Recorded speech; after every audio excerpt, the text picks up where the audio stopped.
сонда мен осыны жасқа айта алмаймын. Өйткені олардың түсінік пайымы басқа түсінік пайымға алып кеткен. Ұлттық кодыңды жоғалтсаң, тіліңді жоғалтсаң, рудың өзінің жаңағыдай орамал бөлек болады. Нағыз мұсылман арабтар бүйтіп орамал тағып, өйтіп сөйлеуге болмайды, бүйтіп болмайды деп молдалар жатқызған. Қазақы бүкіл дәстүрлерге дұшпандық бар. Жасап отырған ісін шайтанның өзі жасай алмайды ғой. Исламға келуіне кедергі жасап отырған. Бұндай діннің орысында болды. Сен пайғамбарсың ба? Кімсің сен? Сендер бұл діннің иесі. Алла емес, менмін деп алдыңдар ма сендер? Олар кәпір болса сен болмасың. Сен не ойлансың? Олар мұсылман. Олар мұсылман. Дінді әжелерден үйренді.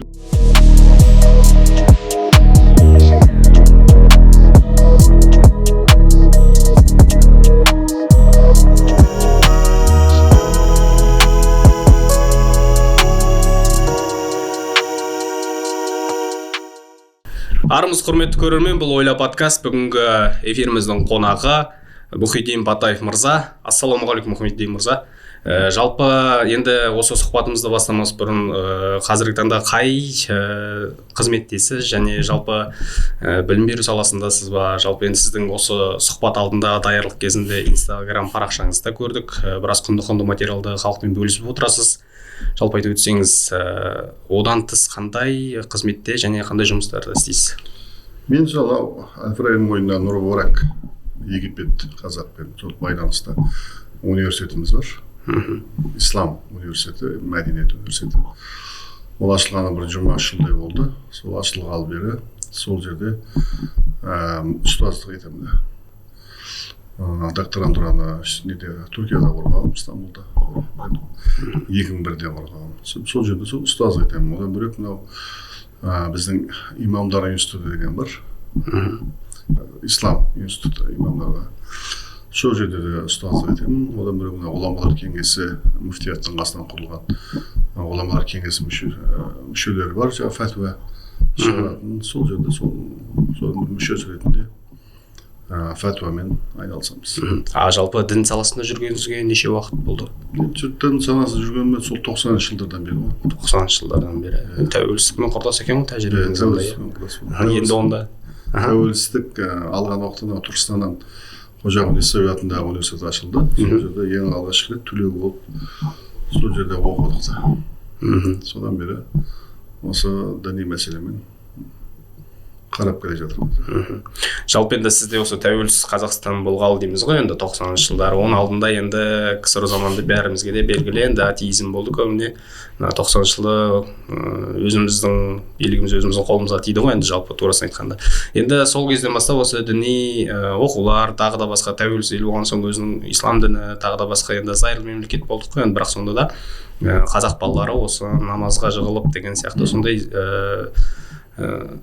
қазіргі таңда енді сол нәрсеге келіп қорытындысы былайша айтқанда бір 30 жылдың көлемінде дейміз ғой енді шығып отыр да. Енді сізден енді сол басы қалай басталған барлығын сұрай берсек, енді қазіргімен сол замандағыны салыстырсақ, жалпы діни ахуал еліміздегі осы турасын айтқанда мұсылман дініне қатысты, ислам дініне қатысты қандай бір өзгерістер болды, жалпы өзіңіз бір қорытындылай бір айтатын болсаңыз? Мен ес білгелі сол 75-ші жылдарға байды, ес білгелі 80-ші жылдары. Мен өзім ауылда тұратынмын. Сол Түркістанның станция ауылы. Өзіңіз сол жақтың тумасысыз негізі? Сол жақтың тумасымын. Отырар дейді, Арыстанбап жақта. Сонда біздің ауылдарда темір жолдың бойында Боранды бекет деген станция бар ғой, сол жақ станция бар. Әлде де бар. Сол уақытта ауылдың қарттары өте көп болатын. Қариялар, қазыналы қарттар, әжелері өте көп болатын. Сонда біз, менің де атам молда еді, сонда сол ислам дінін, қазақтың дәстүрін, мәдениетін сол кісілерден біз үйрендік. Тіпті біздің ауылда сол 75-ші жылдардың өзінде Совет үкіметі ұрып тұрса да, біздің ауылда бір Совет үкіметінің иісі көп біліне бермейтін еді. Тур қазіргідегідей ораза ұстайды қария кісілер. Енді жастар бар, олар жастар көбінесе жұмыс істейтін жастар, олар комсомолдар темір жолдың бойында жүреді ылғида. Ауылға бізге ешқандай көп әсерін тигізбейтін онда. Біз тек ауылда қариялардың қолында қалатынбыз. Сонда қариялардың сол бүкіл қазақтың мәдениеті, дәстүрі барлығын сол кісілердің қолында біз үйрендік та. Сонда олар ораза ұстайды, әжелер оршық үйреді, басқа қылады, әңгіме айтады. Сол кісілерден үйрендік. Негізінде сол жалпы қазақтың өз ұстанымы да бүгінгі біз айтып жүрген дәстүрлі ислам деп отырған сол негізінде сақталып қалғандығын да. Бірақ бүгінгі таңда соның бір сол советтің кезіндегі ұстанымның өзі бір 20-30% я қалды, я қалмады да. Бүгінгі таңда біздің сол кездегі діни ұстанымдар, дәстүрлер былай қарағанда жоғалудың аз алдында отырды. Бүгінгі ислам түсінік мүлдем бөлек. Олар соның кезіндегі 70-ші жылдардағы менің көрген исламым, қазақы мәдениетім мүлдем бөлек еді. Енді мұндай өзгерістер жалпы енді ауысып отыру енді заманға қарай лайықталады ғой енді. Заманға қарай да бұны өз басым айта алмаймын. Өйткені сол ұстаным, сол 1000 жыл қазақтың тарихында сақталып келе жатқан бір ұстаным еді. Менің көрген ұстанымдарымда. Ол өзгереді деген дым жоқ. Өзгерген, өйткені біз енді мысалға біз дәстүрлі ислам дейміз, ханафи мәзһабы дейміз. Ханафи болғанда біз өзіміздің қазақтың өзінің ханафилығы бар да. Арабтың ханафи бар, парсының ханафи бар, өзбектің тіпті ханафи бар. Сол жақсы қазақтың өзінің. Сондықтан біздің қазақта сонау әлгі Алтын Ордадан бастап, оның бер жағы біздің әлгі қазақ хандығы бар. Сол ұстаным жалғасып келе жатты ғой бізде өзіміздің қазақы. Бізде дала заңы деген бар. Атам заманнан бері, сол сақтардан бері келе жатқан бар. Ондағы Шыңғыс ханның ясасы бар, жасақ дейді. Сол жол дала заңымен біздің исламиге ұштасып келе жатқан біздің дәстүрлі өзіміздің жол бар ғой. Сол жол сол уақытта бар еді. Ал кейін кезде тәуелсіздікте қалған жылдар келсек, ол тәуелсіз жастар барда да шетелден оқи бастады. Мысалы бір Арабтан барып оқығаннан кейін, бір Мысырдан барып оқығаннан кейін, ол жерде 15 жыл, 20 жыл жүргеннен кейін сол жердің әрбір жас бала бір дін үйренейін деп бір елге барған уақытта, сол елден мысалы бір Арабтан, Мысырдан үйренсе, сол Мысырдың мәдениетін де қосылып өмір сүру салтын да дін деп жұтады. Ол ұстазша сол ұстазының киінген киімін кимесе, қазақтың шапанын киіп жүрсе, оған бір тақуалық сияқты көрінбей қалады. Сондықтан ол соның барлығын жұтады. Тіпті қыз болса, ол солардың орамалдарын тарту, мысалы хижаб деген сөз біздің ата дала немізде ол болмаған бұрын. Ол хижаб деген мен аталарымнан сұрасам, әжелерімнен сұрасам, ол сөзді білмейді бүгінгі таңда. 90 келген кісілерден сұрасаңыз, хижаб деген не, мысалы мен өзімде сол кездерде естіп жүрмін. Ал бүгінгі кезде жастардың ұстанымын алып қарасаң, басқа бір өздерінше діни бір жаңа бір ұстаным тауып алған да. Ол тіпті жартылай арабқа да сәйкес келмейді, жартылай біздің қазаққа да сәйкес келмейді. Өздерінің бір діни ұстанымдары бар. Әзірге түсініксіз. Бүгінгі жастардың діни ұстанымдары бар, сондай бір ұстанымдар да. Бірақ көбінесе әрине жаңағы арабизацияланған, мысалы пакистандық бар, аздап түріктік бар. Сол тұрғыда айналып келіп шыққан нелер бар да. Былай қарағанда енді ислам дегенмен түрі қазақ болғанмен былай қарағанда Windows дейміз ғой, Windows'тары қазақ емес те, басқа болып. Сондықтан түсінік байым менің соны 70-ші жылдардағы көрген ұстаным, діни ұстаным басқа мүлдем бөлек болды. Қазіргілер мүлдем бөлек. Екеуінің айырмашылығы аспан мен жердей. Тіпті мен саған бір қызық айтайын. Мысалға мен оны көбінесе жасырып жүрсем де, сол әжелердің, аталарының ұстанымы, жаңағы Матуридидің ұстанымы ғой, сол енді Матуриди біздің Самарқанд өзіміздің атамыздың менен ар жақ, сол ауылдан ар жағында отыратын. Сонда мен советтің кезінде, бір қызға айтайын, совет уақытың кезінде кейін Түркістанға келдім, сонда бір қожағым есеуге барып, бір Құран оқудың өзі бұл уақытта бір қиын болатын да. Өйткені сосын мектепте, мен де ауылда өстім, содан мектепке бардым. Мектепке Түркістанға барсам, Түркістанда большевиктер ұрып біреген.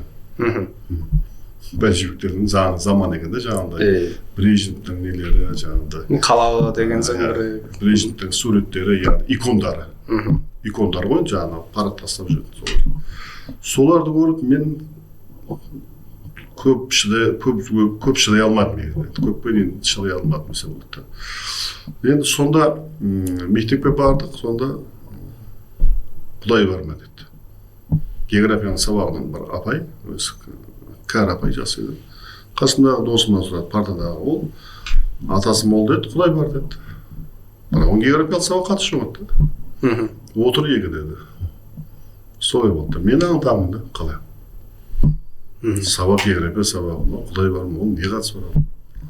Сөйтсем ол жалпы атеизмнің несі сол уақытта ұрып тұрған кезең еді. Ал сонда мен бір зұлыматқа, бір қап-қараңға Түркістан, ол қазір киелі жерлерде, сол уақытта мен бір ауылдан келіп, сол Арыстанбаптан келсем де бір қап-қараңғы бір тұңғиық бір жерге бір шыңырауға түсіп кеткендей.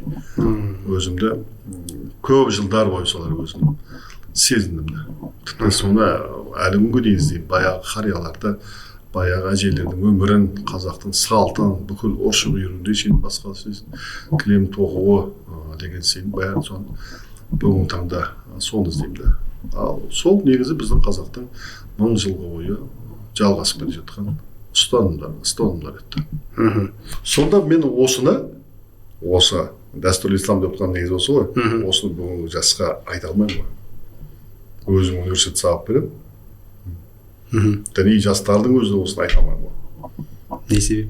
Өйткені оны мен айтсам, олар оның барлығын жоққа шығарып тастайды. 98%, тіпті 100% шығарып тастайды. Өйткені олардың түсінік пайымы басқа түсінік пайымға ауып кеткен. Мүлдем басқа арабизацияланған дейміз ба, жаһанданған дейміз ба, басқа нәрсеге айналып кеткен. Яғни біздің ұстанымдарымызды қабылдай алмайды. Бір мысал айтайын, кеше Атыраудағы су мәселесінде.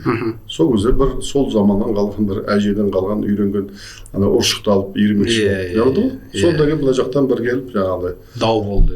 Бір сәлеп келіп жаңағыдай ол сізді ұршықты иірмеңіз, ол ширк болып кетеді мысалы. Ол ұршықты иіргенмен, ол ширкпен, ол не қатысы бар мысалы. Дұрыс па? Не қатысы бар олай?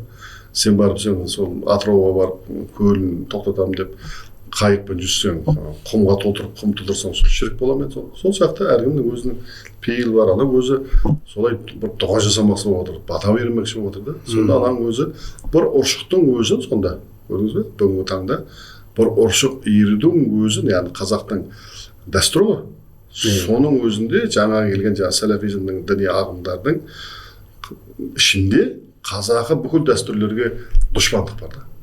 Бұл ағылшындардың ойлап тапқаны ғой, жалпы ваххабизмде отырған. Штат-Пәтер Англия дейді, жақында ғана жапты ғой, енді жапты ғой. Сондықтан сонда оның негізі ол ағылшындардың бұл құру мақсаты Османлыны құлату еді да. Османлыны құлату керек болды. Сондықтан сол осы ваххабизмнің ішінде түркі дәстүрге бір дұшпандық салу еді.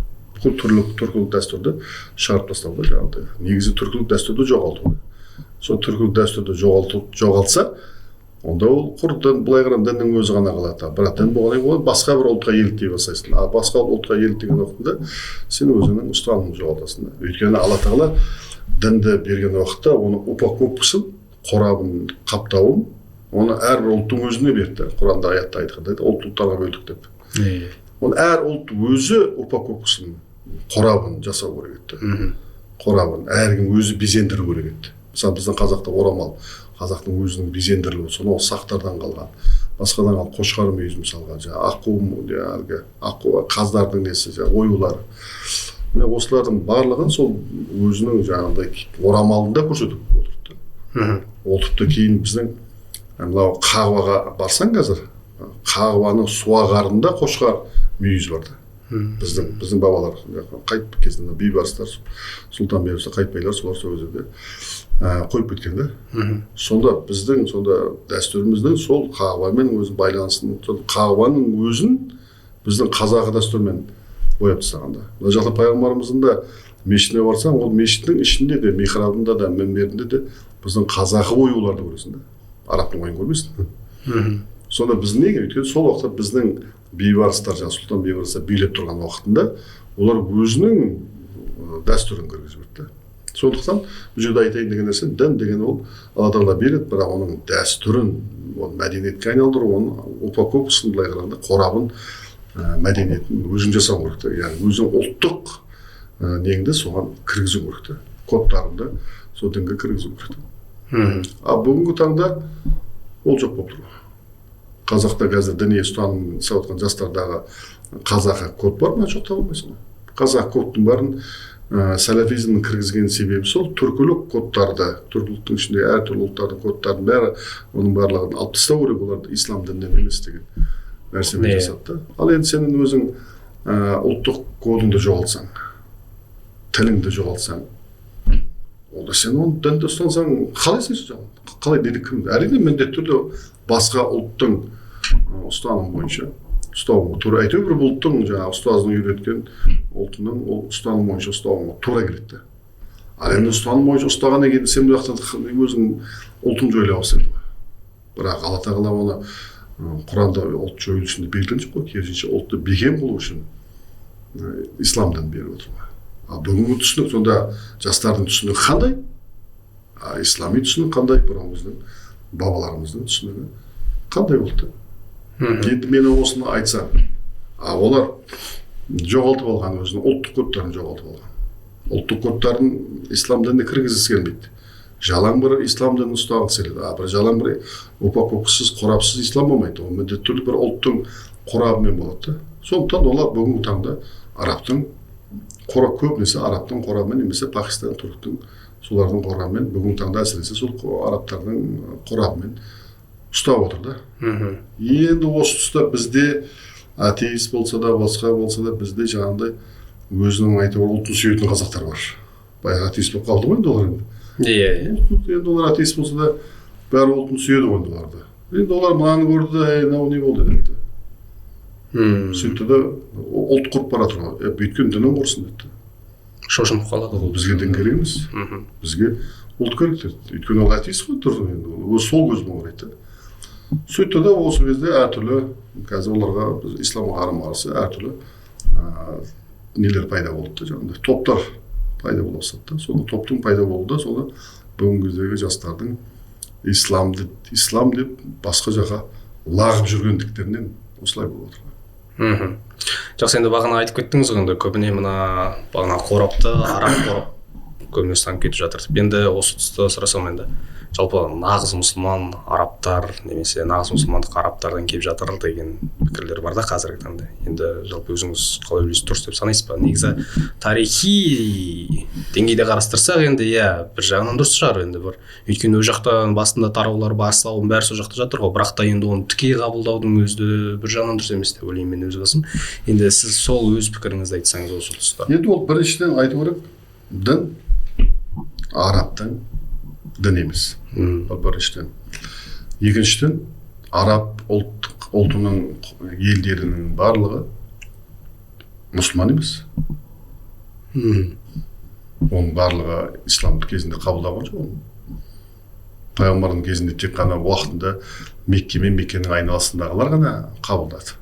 Пайғамбардың көз тірісінде бүкіл араб жұрты, Мысыр, олар ешқандай исламды қабылдаған жоқ олар.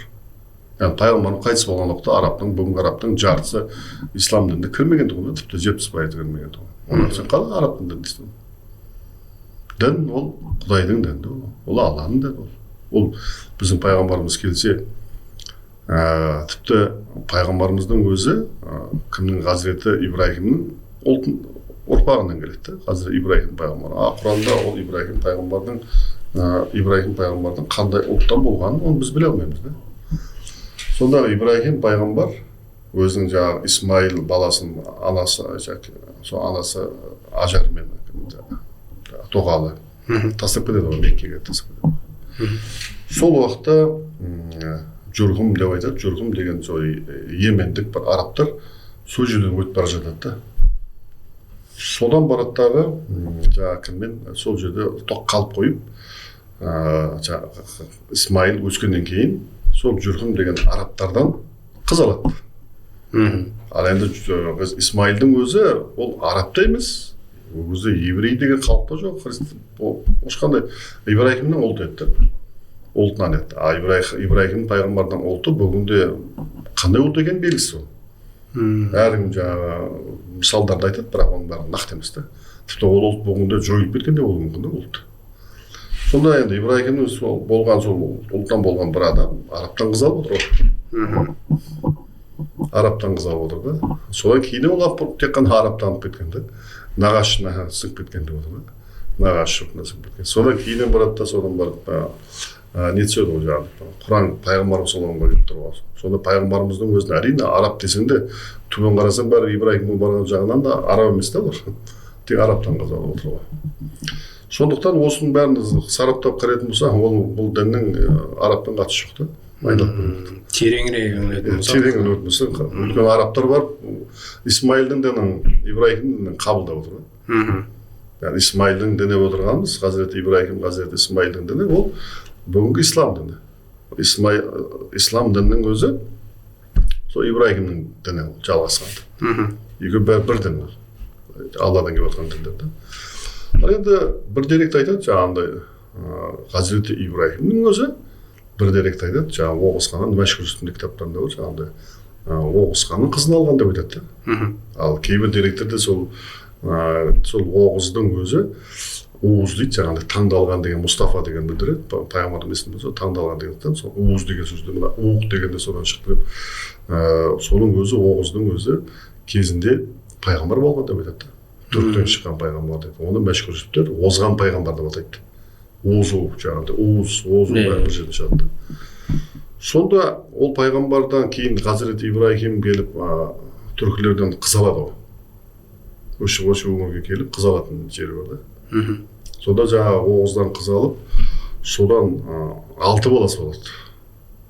Сол 6 баласын кейінен түркілерге қайтарып тастайды ол. Сендер өз елдеріңе барыңдар деп қайтарып тастайды. Нағашыларың бар деп. Сонда біз қарап тұрсаң, Оғыз пайғамбардың да түркілер бұлар ұрпақтары болса, сонымен қатар да Ибраһимнің сол 6 баласынан тарап отса, ешқандай да оны таңғалмайсыз да. Сонда Hazreti Ибраһим де Hazreti сол жаңағы пайғамбарымыз ешқандай бізге бір алыс болып тұрған жоқ қой. Әйтеуір бір түркілермен байланыс бар да. Қарасаңыз. Мынау неде де сол пайғамбарымыздың кейін қайтыс болғаннан кейін ұрпақтардан көнбермейді ғой арабтар. Араб ұрпақтардан көнбемей өлтіреді ғой. Бір ұрпағын өлтіреді, Hazreti Хасанды улап өлтіреді. Сосын Hazreti Хусейнді өлтірмекші болғанда Hazreti Хусейн айтады: "Мені түркілердің еліне жіберші, мен сояққа кетемін" дейді. Түркілердің еліне кетемін. Неге? Өйткені баяғы бір жағынан бәлкім сол Ибраһимнің 6 баласы кеткен жер бәрібір байланысы бар да. Менің арманым түркілердің еліне бару. Сендер мені жібере салыңдар, мен сенің тағыңда басқанда керек емес дейді. Сонда қарап тұрсаңыз, біздің түркілер мен сол жаңағы Ибраһим пайғамбардың сол немен бір байланыстары бар екенін көрініп тұр да. Бір алыс, бізге жат бір нәрсе деп оны еш уақытта да айта алмаймыз да. Сондықтан пайғамбар саллаллаху алейхи вассалам түркілерді бір жерде түрк деп атаса, бір жерде жаңағы Оғыздың қызын алды деді ғой жаңағындай. Соның сол қызының біздің елді, Қара шаңырақта кітабында бар. Сонда біздің елді соның несімен атайды. Солардың елі деп атайды. Яғни Hazreti Ибраһимнің жаңағы алған қызы бар ғой, жаңағы қыз солардың елі деп айтады.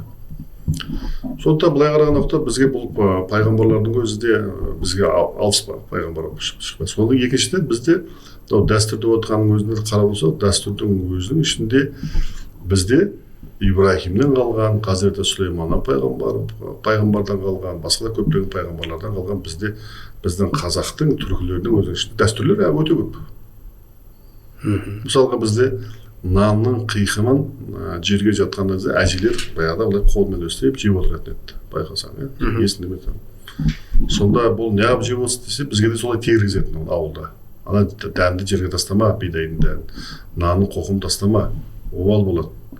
Ол соны теріп жесең бай боласың. Қалай бай болса, Ибраһим пайғамбар кезінде осы нанның қоқымын, қиқымын теріп жеп бай болған екен деп содан қалған дейді. Енді бізде ауылда қолға су құю бар. Қолға су құюдың өзін Hazreti Сулейман пайғамбар мен Дауд пайғамбардың Сулейман пайғамбар қолына су құйдыру арқылы өмір ұзады деу арқылы мұның несі көп, хикаясы көп. Сөйтіп сондай хикаялар пайғамбарлардан қалған дәстүрлер бізде өте көп. Сонда бізге соңғы әрине бізге соңғы ислам дінінде жетіп артылады, бірақ соңғы келген ислам дінінің де бізде дәстүрлері бар. Алдында келген пайғамбарлардың да қалған ислам дінінен, бүкіл пайғамбарлардың ислам діні, сол бұрынғы діннен де қалған бізге ұстанымдар бізде барды. Және бұл ұстанымдарды мен өткенде Моңғолияға бір емес 2 рет бардым. Сонда анау Шыңғыс ханның ар жақта ескерткіш бар, сонда Шыңғыс ханның бер жағында маған ұнаған жері Шыңғыс ханның ескерткісіне қараған уақытта мынау жаңағы жазулар, Білге қағанның жазулары, толық жазу дейміз, Білге жазу сол тастарды бар. Кезінде біз оны жас кезімде университетте оқытқанбыз екен. Жаңағы сол нелерді. Көне жазулар. Көне жазулар. Сол жазу жазатынбыз баяғыда. Сол жазуға бардым. Маған өте ыстық көрінді да сонда. Ыстық көрінгенде бір емес екі рет бардым да. Сонда сол жазудың өзінде кәдімгідей Тәңірдің бір Тәңір екендігін, екі Тәңірдің болмайтындығын деп соның ішінде Түркияның ғалымдары да соның ішінде қазіргі исламмен ұштастыратын жерлері өте көп. Мысалға соның ішінде де қызды еш уақытта ешкім зорлап біреуге бере алмайды, оның әкесі де бере алмайды, ол қыздың өзінің еркі болу керек дейді. Біздің Ханафи мазхабында да әкесі еш уақытта да біреуге байлап масап қызын бере алмайды, қыздың өзінің еркімен ғана ол тұрмысқа шығарылады деген осындай ұстанымдар бір-бірлерімен ұштасатын өте ұстанымдар қағидалар ұқсас дейсіз ғой.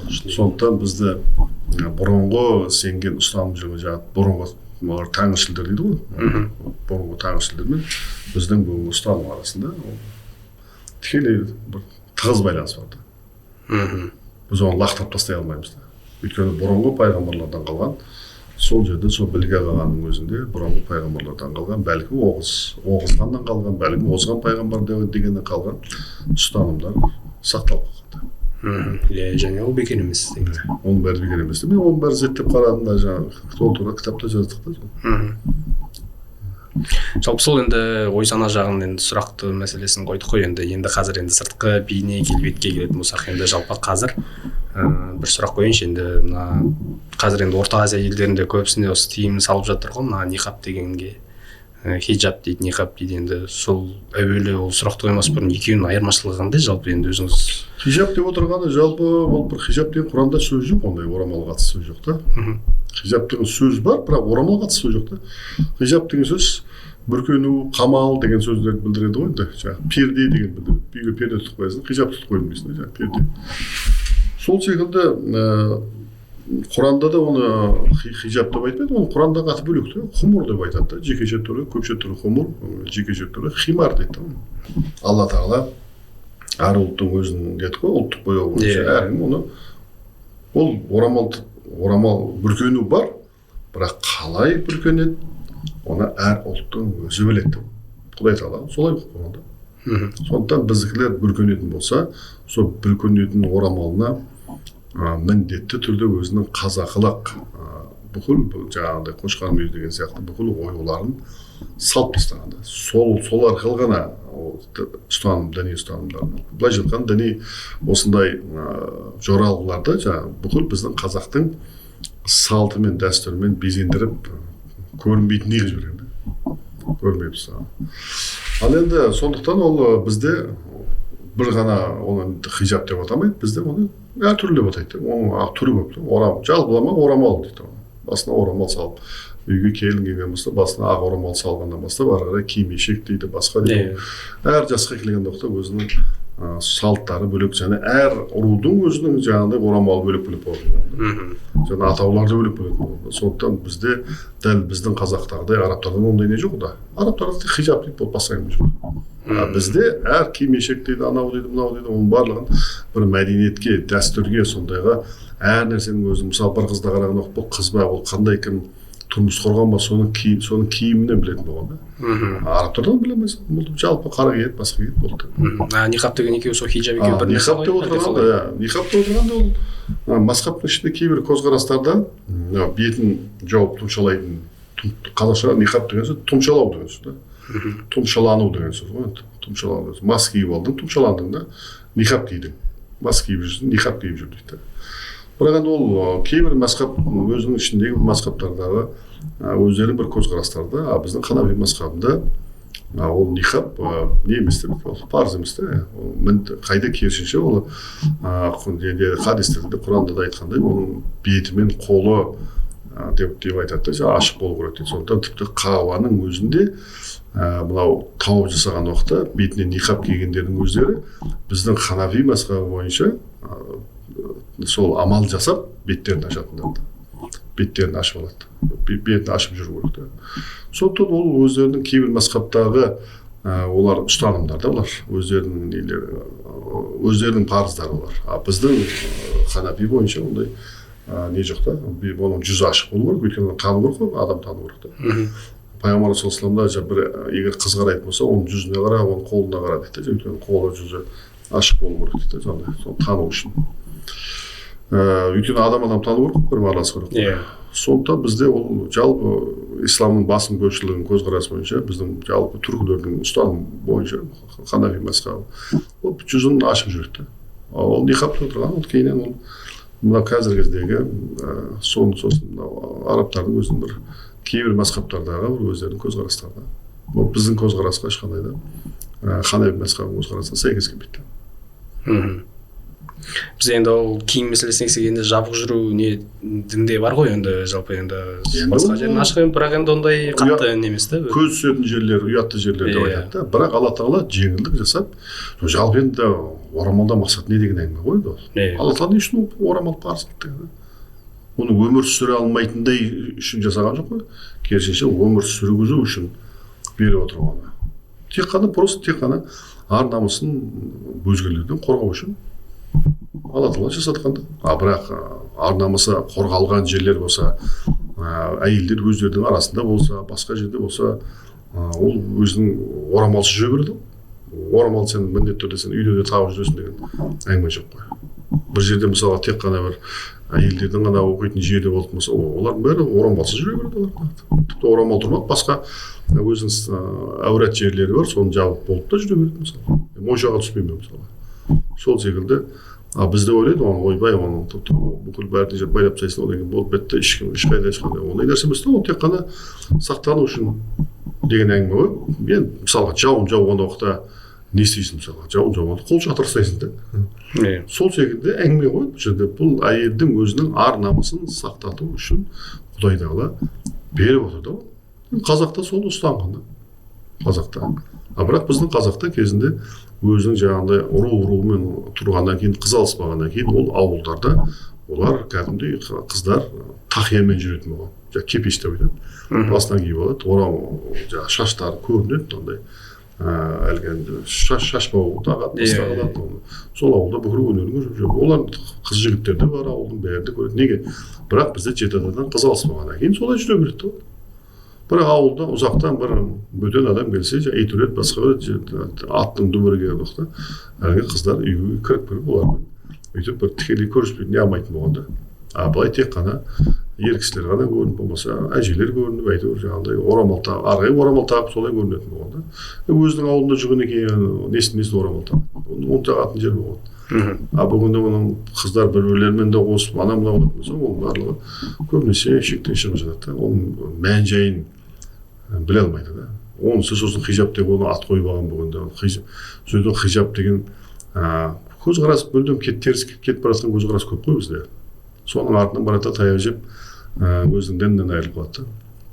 Қазақта сөз бар ғой, жылы-жылы сөйлесең жылан іннен шығады, қатты-қатты сөйлесең мұсылман діннен шығады. Бүгінде оны қатайтуға тырысып, өздері бір орамал мәселесінің өзінде де бүгінгі жастарды қарасаң, жас қоғамдар қарасаң, орамалдың өзінің бір стилін тауып алған, оның атын хижаб деп қойып алған.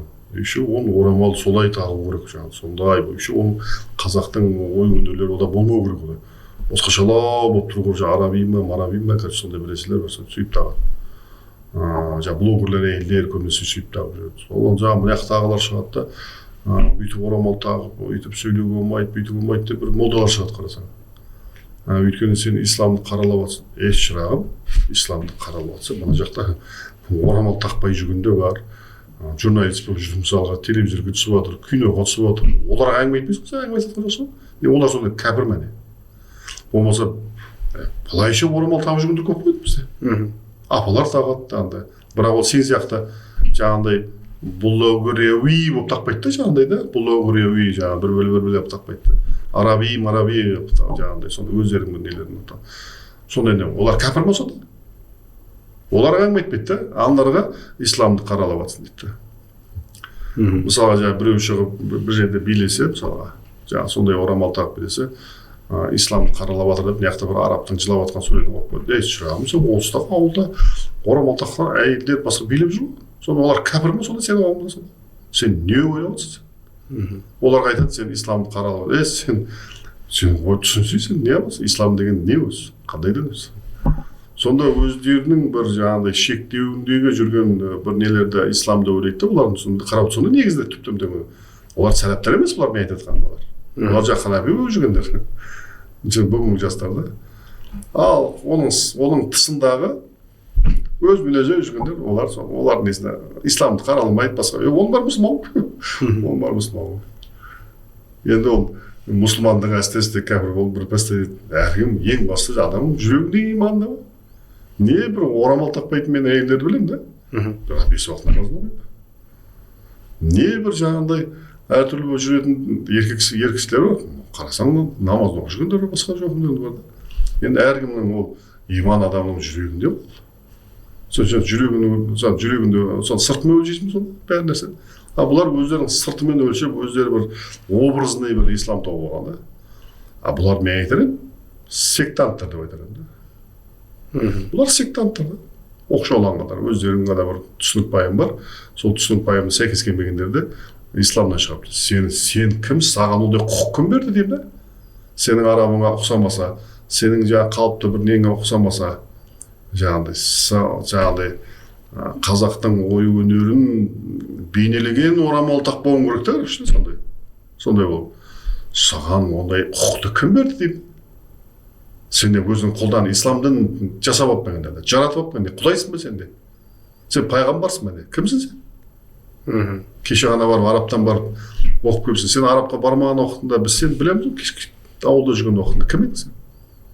5-6 жыл сол арапқа барып, 5-6 жыл Түркия, Пакистанға барып оқып келген кейін мына жаққа келіп, өзінше томықшыпсың. Кеше сен күйбешіп отырамын сен? Ал енді келіп бүгін уақытшыл болғансың. Сен кеше мектепте темекі шегіп тағып басқа жүрген ғой сен. Мектепте сен арақ ішіп төбелескіш болған ғой. Енді бүгін шетелге барып керемет болғансың. Сен кімсің сен? Сен діннің атынан, Алланың атынан сөйлейтін, пайғамбардың атынан сөйлейтін кімсің сен? Ал бірақ бұлар өздері жаңағындай бір образ тауып алады да, жаңағындай сөйтіп өздері бір келбет алып алады. Сақалы ой болады, басқа болады, жаңағы өзінің бір имидж жасап алады да. Короче, сол сен менің имиджім, менің территориямдағы айтып отқан нәрселер ғана ол ислам. Менің территориямнан сыртқа шыққанда олар ислам емес. Сен кімсің сен? Сондықтан мына Өзбекстанда қазір нелерге, жаңағы имамдардың өздеріне де уағыз айтуға тыйым салып тастады. Әлеуметтік желіде тіпті отыруға неге? Өйткені олар сол имамдардың өздері шектен шығып кетті да. Ол өзбектің өзінің салтына, дәстүріне қарсы шығып кетті да. Ол менің ұғымдағы айтқандарым ғана болады. Қалғандар болмайды. Кешегі Бұхарадағы Көкірдаш мектепте медреселері, оның бәрі бұлар жоққа шығарып отыр. Өзбекстанның өзінің салтын, Өзбекстан бүкіл салтын бар, сол исламмен жаңағыдай, исламмен түркілік немен жаңағы көне мәдениетпен ұштасқан. Ал оның бәрін олар жоққа шығарғысы келеді да. Сосын мемлекет алады. Не керек бар бұндай секталардан? Тыйым салыңдар. Ол ертең бізге де келе ме? Иә. Ол мен бізге келсе, мен ешқандай да таңғалмаймын. Негізінде солай да болу керек та. Өйткені әй дейтін әже болмаған, қой дейтін қожа болмаған жерде, әрі ол дін жастардың қолына беретін болса, олар оның дін деп, олар басқа бір нәрсені жасап алады. Өйткені неге? Жалпы дінді өзі жастардан үйренбеу керек та. Енді өзіңді білесің, мен жаңа бағана айтып отырмын, мен дінді 90-дағы, 70-дегі қариялардан, әжелерден, пайғамбар саллаллаху алейхи ва саллям айтады, дінді әжелерден үйренді дейді. Орысшаға үйренген әжелерден үйренді дейді. Кеше орысшаға әдейін айтып отырмын дейді. Ал бізде бүгінде дінді кімнен үйренеді? Жастардан үйренеді. 20 жас еместе, 20-да, не yapты, ойбай оқып көпті, үйтіп көпті. Ол кім ол? Ол дінді білсе болды ма не? Ол қайда? Оның практикасы қайда? Оның несі қайда? Дін деген ой нәрсе емес қой. Дінді жасың, 40-тан асып, 50-ден асқаннан кейін бар бана. Ол сенің бойыңа сіңеді, үйренеді, сосын бар оны сөз қозғау керек. Мысалы пайғамбарлықтың өзі 40-та келіп. Сол не үшін 40-та келіп отырады? Оның барлығы бізге сообщение болды. Бізге хат қой. А бүгінде жастар айтады. Не үшін жастардан үйренбе деп отырмын ғой? Біріншіден олардың діни білімі қатаймаған, практикасы. Екіншіден, олар ешқандай да сынақ көрмеген. Сынақ болса ғой, кеше ғана Итчекинге айдатты ғой жаңағындай. Кезінде жаңағы 20-шы жылдары қожа молдалар Итчекинге айдатты. Имамдарды Итчекинге айдатты ғой, жаңағы Сібірге айдатты. Сол сияқты бұларда қысым болса, мына жастарда, уағыз айтып жүрген жастарды қысып соны Итчекинге айдатса, сол ұстанымда қалалы ма, қаламай ма ма? Мәселе сода жатыр да, көрдіңіз. Сондықтан жастар дінді айтқан кезде олар көбінесе өзінің сезіміне беріліп айтады, нәпсісіне беріліп айтады. Өйткені ол нәпсісіне әлі тізгіндемеген адамдар да, нәпсісі асау, әуеске құмар келеді олар. Шамалы бір жерде уағыз айтса, сол әдемі шықса, әдемі ән сияқты шықса, елдің бәрі оның өзіне әнші қылып алып алады. Мына жас баланы келіп тұр екен ғой. Өйткені жел қуған жастарға да сол ұнайды. Бүгінде мысалы уақытшылар жастар шығарып алған жел қуған. Бұрынғылар елдің бәрін қорқытып айтатын болса, бүгінгі жастар шығып алып дінді айтқан кезде оны приколмен, әзілмен сөйтіп айтатын болғанда. Сосын ол жұрт жастарға жел қуған жастарға ұнайды. Бірақ бұлай дін ұстанбайды. Бұлай дін емес. Дін ол Құдайдың діні. Дін ол Алланың діні. Сосын дін деген ол, дін ол бір немен құлшылықпен шектелмейді ғой. Құлшылық ол әркімнің өзінің жасайтын мәселесі. Құлшылық әркімнің өзінің тамақ, сен күнде ішкен тамағыңды жырғымайсың ғой жұртқа. Дұрыс па? Диетолог болмайсың ғой, егін бір диетолог болмайды. Сол жақта да құлшылық мәселесі болса, діннің бары құлшылықтан тұрмайды ғой жырағым. Дін деген ол өмір ғой. Дін деген ол мінез, көркем мінез. Дін деген ол Құдай Тағала адамға 2 кітап берді. Біреу жаратылыс кітабы берді, екінші Құран кітабы берді. Құран кітабының негізгі мақсаты сол жаратылыс кітабын оқып түсіндіріп беруді. Ол сен араб бол, сен қазақ бол, сен американец бол, бәрі. Жаратылыс кітабында не бар? Химия, физика, биология бар. Соны түсіндіру үшін Құран сол үшін түскенді. Өйткені жаратылыс кітабы Алланың әсмен қосынасы, яғни көркем мінезді аттары да. Алла Тағала сол үшін жаратты. Не үшін жаратты Алла Тағала? Жаратылысты үшін. Өзінің өнерін көрсету үшін. Мен суретте отырмай қарасам, мына жақта сурет. Бұның бәрі салудағы мақсаты не? Өнерін көрсетеді. Сол секілді де Алла Тағала өзінің өнерін тамашалату үшін ғаламзат жаратты да. Қинап қою үшін, тозаққа тастау үшін жаратқан жоқ қой. Тозақты не үшін жаратты дейді? Тозақты мына жаққа сол көңіл аудырту үшін. Әлгі анау сабақта бала тыныш отыр дейді ғой, жаңағы тыныш отыр, баяғыда қолында молда таяғы бар, қолында таяқпен ұрам деген дейді ғой. Сол сияқты тозақта оны мына жаққа қарай бейімдету үшін тозақты айтып отыр да Алла Тағала. Енді бір мемлекетте түрме не үшін? Заңмен, заң сақтау үшін. Ол түрме деген сөз, ойбай, мына елде түрме бар, зындан бар, ол ел залым ел деп ешкім айтпайды. Ол жерде сол секілді оның түрмесіз ел болмаса, сол секілді Алла Тағаладан сол қоюды мақсат сол.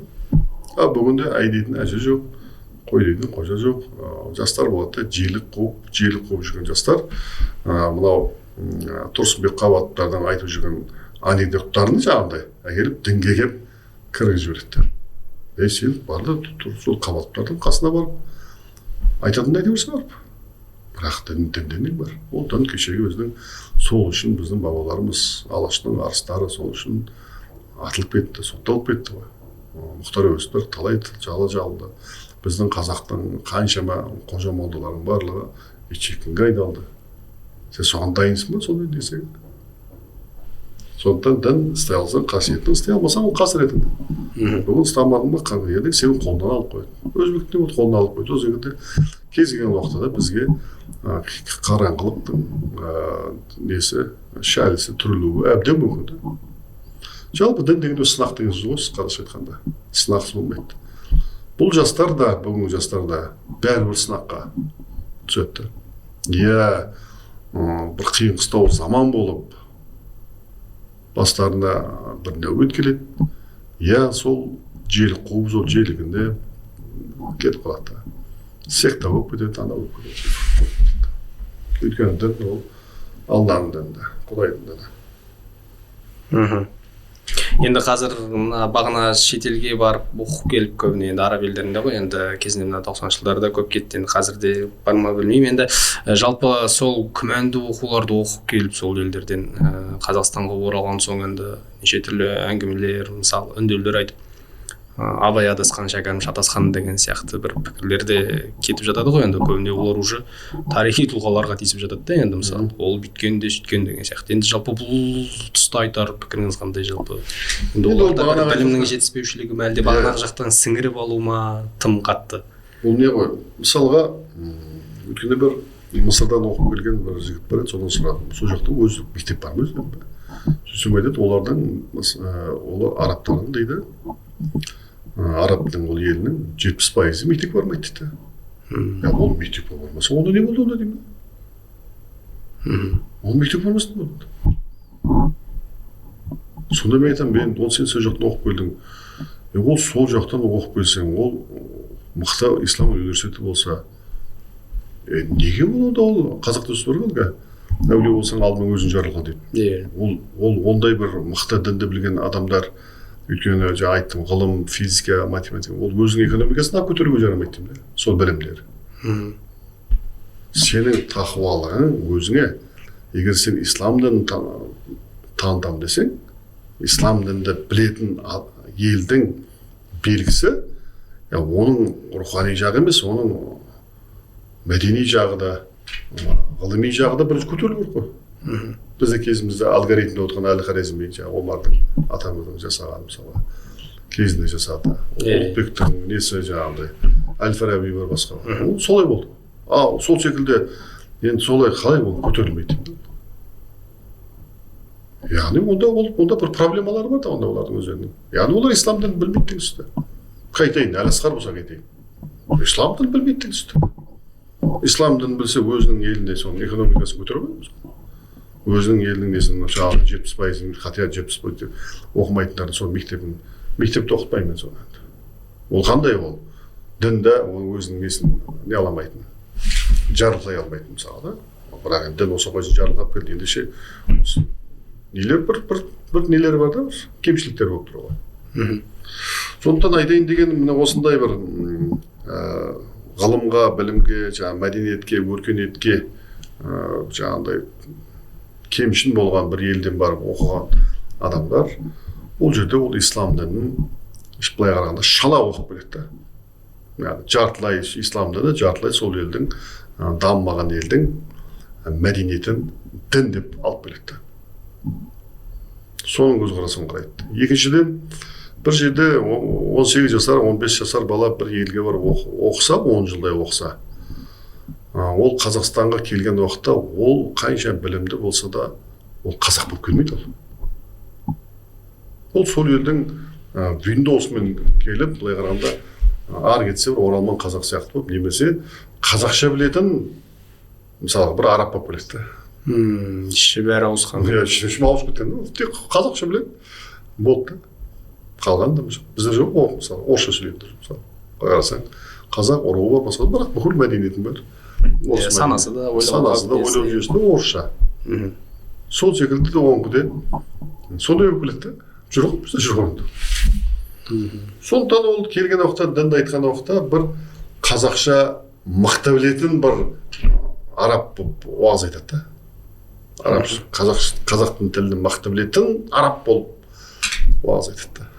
Өйткені оның оқығанның бәрі ол сол жақтың Абайын оқыды, ол сол жақтың Шәкәрімін оқыды, ол сол жақтың, ол біздің Шәкәрім оқыған ол жат қой.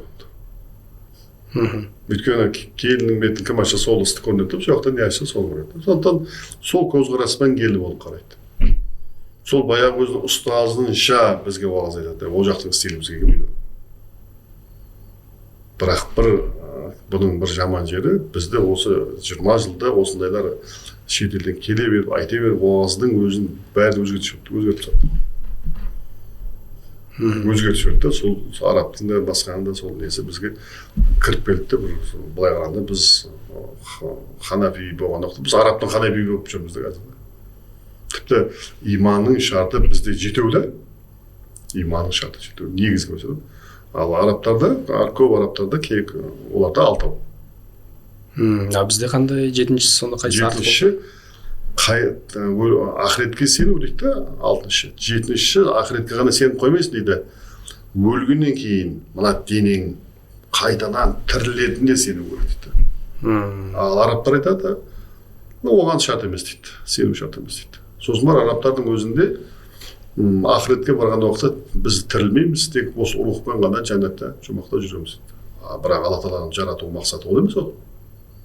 Алла Тағаланың жарату мақсаты бұл жерге бізді алып келіп, өзің өнерін көрсеткеннен кейін тамашалатқаннан кейін. Ғылым, физика, биология деп отырмыз ғой. Соның негізі жұмақта басталады.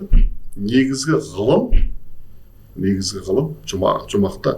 Бір университетке түсетін, қазір өтетін кезде баяғыда подкурстар болатын да, сол подкурсты оқиды. Подкурс бітірдің, подкурсты мақсаты не? Қазір сенің оқуың енді басталады дейді. Біз бір бала 10-ды бітіреді. Мен 10-ды бітірдім, сенің өмірің енді басталады. Тіпті қазіргі бітірген уақытта айтады, бітірдім, сенің өмірің енді басталады. Сол секілді де, ол жұмақта басталады. Бұл жер тек соған дайындық үшін алып келді. Кім соған лайықты? Кім барғысы келеді? Соған лайықты Алла сол. Ешкім біреуді Алла Тағала біреуді қинап жұмаққа кіргізбейді, біреуді қинап Алла Тағала азапта тосаққа тастамайды. Әркім өзі тағдайды.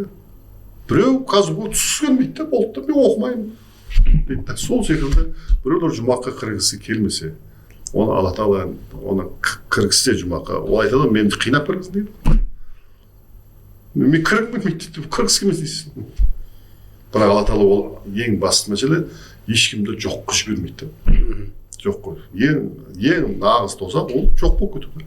Бірақ Алла Тағала ешкімді жоққа жібермейді. Бәркім сол бәрі қайтадан тіріліп өмір сүреді. Өмір бар да, өмір бар. Қай жақта өмір сүрсең де, ол жақта өмір бар. Өмір болса, басты нәрсе сол айтыр.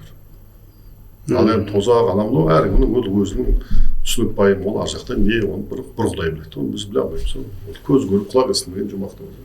Бірақ ең басты нәрсе өмір сүреді.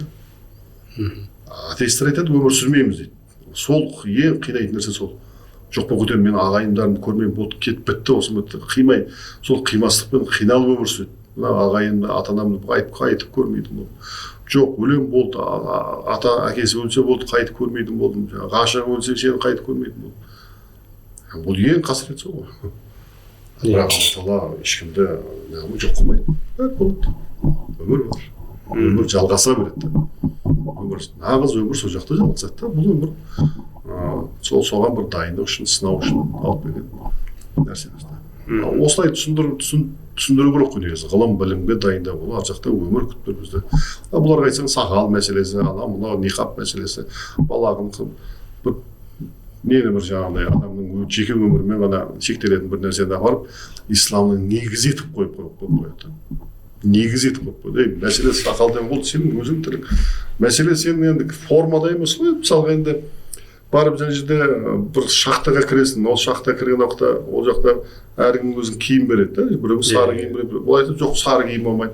Мәселе сары киім емес қой, мәселе шахта жұмыс істейді. Жоқ, алар отырып алып сонымен таласады да. Бұлардың да мысалы сол секілді де. Мына жақта ғылым, білім, физика, математика, біз кешегі алгоритмнің жаңасы түрін табуым керек. Мына алгоритм жарамайды бізге. Басқа планеталардан бізге қазір не алып келуіміз керек? Жаңа бір материалдар алып көруіміз керек. Айтып отыр ғой, материал кім алып келсе, сол ел ең нақты бай болады тіпті. Соған біз мынау жарық жылдамдығы, сол жарық жылдамдығына сәйкес келетін бізге корабльдер жасауымыз керек, тағы басқа нәрсе жасауымыз керек мысалға да.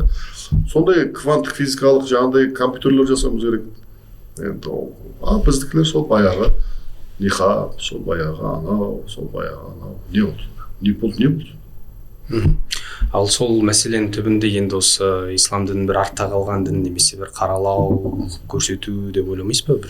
Енді солай, осылардың сол ұстанымы, осы дүмше молда дейміз ғой, дүмше молдардың ұстанымы ғылым білімге бағыттамауы, тек қана сол жаңағы ниқаб, анау-мынаумен біреудің әйелдердің ол өзі еркек бола тұра әйелдердің несімен қатып қалуы, немесе бүкіл әңгіменің барлығы тоқал алумен шектелуі жағдайда, жұмақтағы тоқалмен шектелуі, бұлардың барлығы, осы айтып жатқан әңгімелердің барлығы, мына жақтағы атеистер бар, мына жақтағы жаңағы христиандар бар. Бейтараптандар анау, иә? Бейтараптандар. Осылардың исламға келуіне кедергі жасап отыр. Сонда бұлар өзінің уағыз айтуымен дінсіздерді иманға келтіріп отырған жоқ.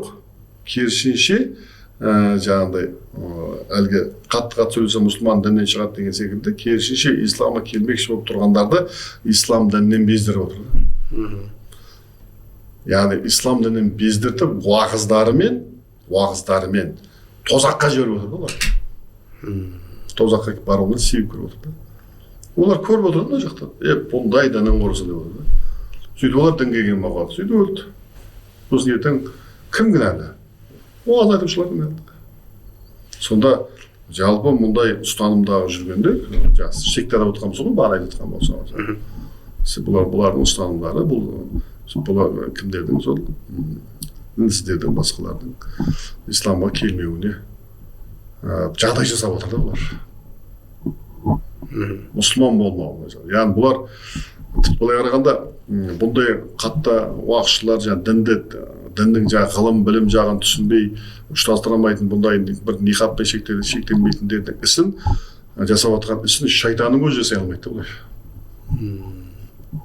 Өйткені шайтан келу керек, ол сені аз көру керек, үйту керек, бүйту керек, сен шайтансың ғой деп біліп отырасың да. Ананы білмейсің да. Мынау ғалым, мынау уағызшы. Жұта бересің да.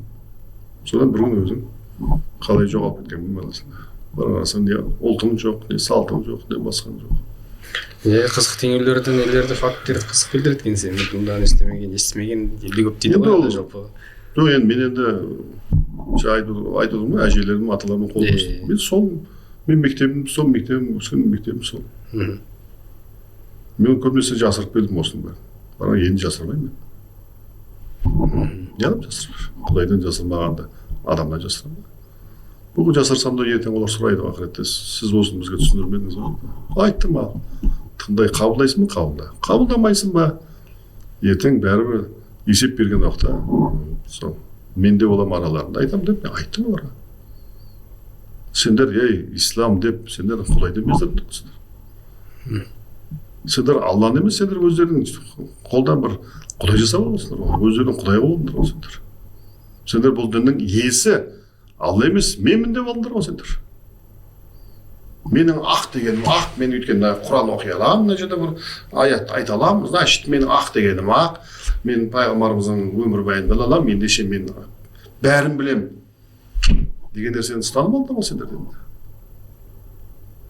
Сендер осының бәрін сол тозаққа кеткендердің бәріне сендер жауап бересіңдер. Өйткені сендер кетірдіңдер соны тозаққа.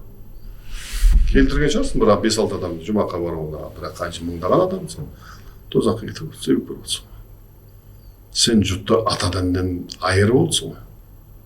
1000 жылдық байырғы бұл елдің ұстанған ата діні бар. Сол жерден бездіріп отырсың ғой сен. Сендер негізгі сендер діннен безген бересіңдер ғой. Осылай айта аламын. Бүгін айтамын, қазір айтамын.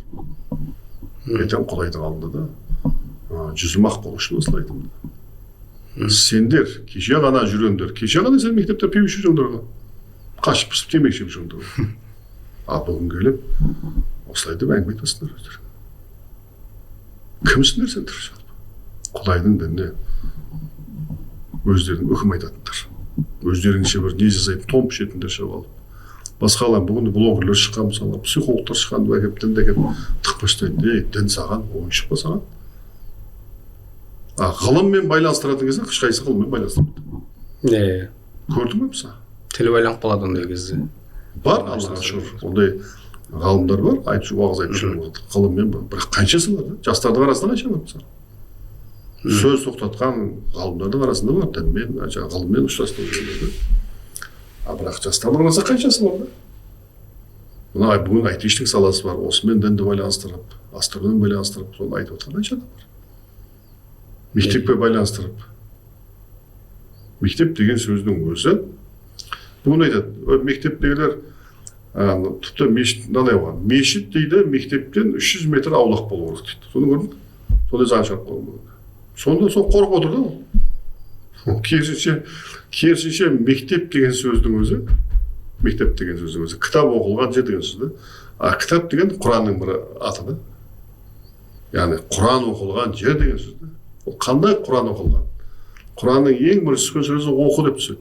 Сонда Құранның ана аятына қарасаң айтады да, сен өзіңнің жаратылысыңды оқы, Алланың, Құдайдың атымен.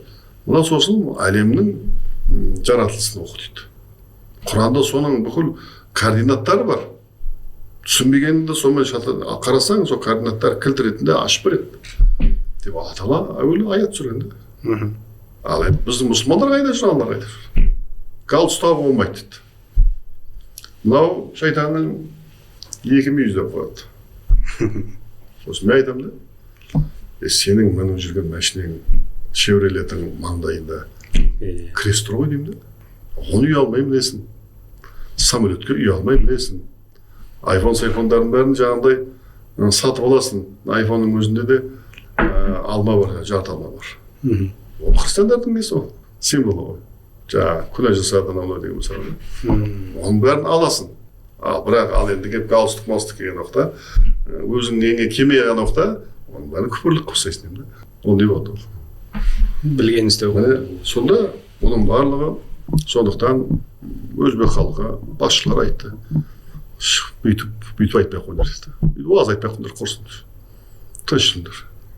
Сендердің уағыз айтпай қалуларымен, молдалар, мына халық дінсіз болып қалмайды. Бұл өзбек халқы кеше совет үкіметінің кезінде де дін мықты ұстап келген халық. Қазір сенің айтпауыңмен бұл дінсіз болып қалмайды бұлар. Өзінің ұстанымы бар. Деді де.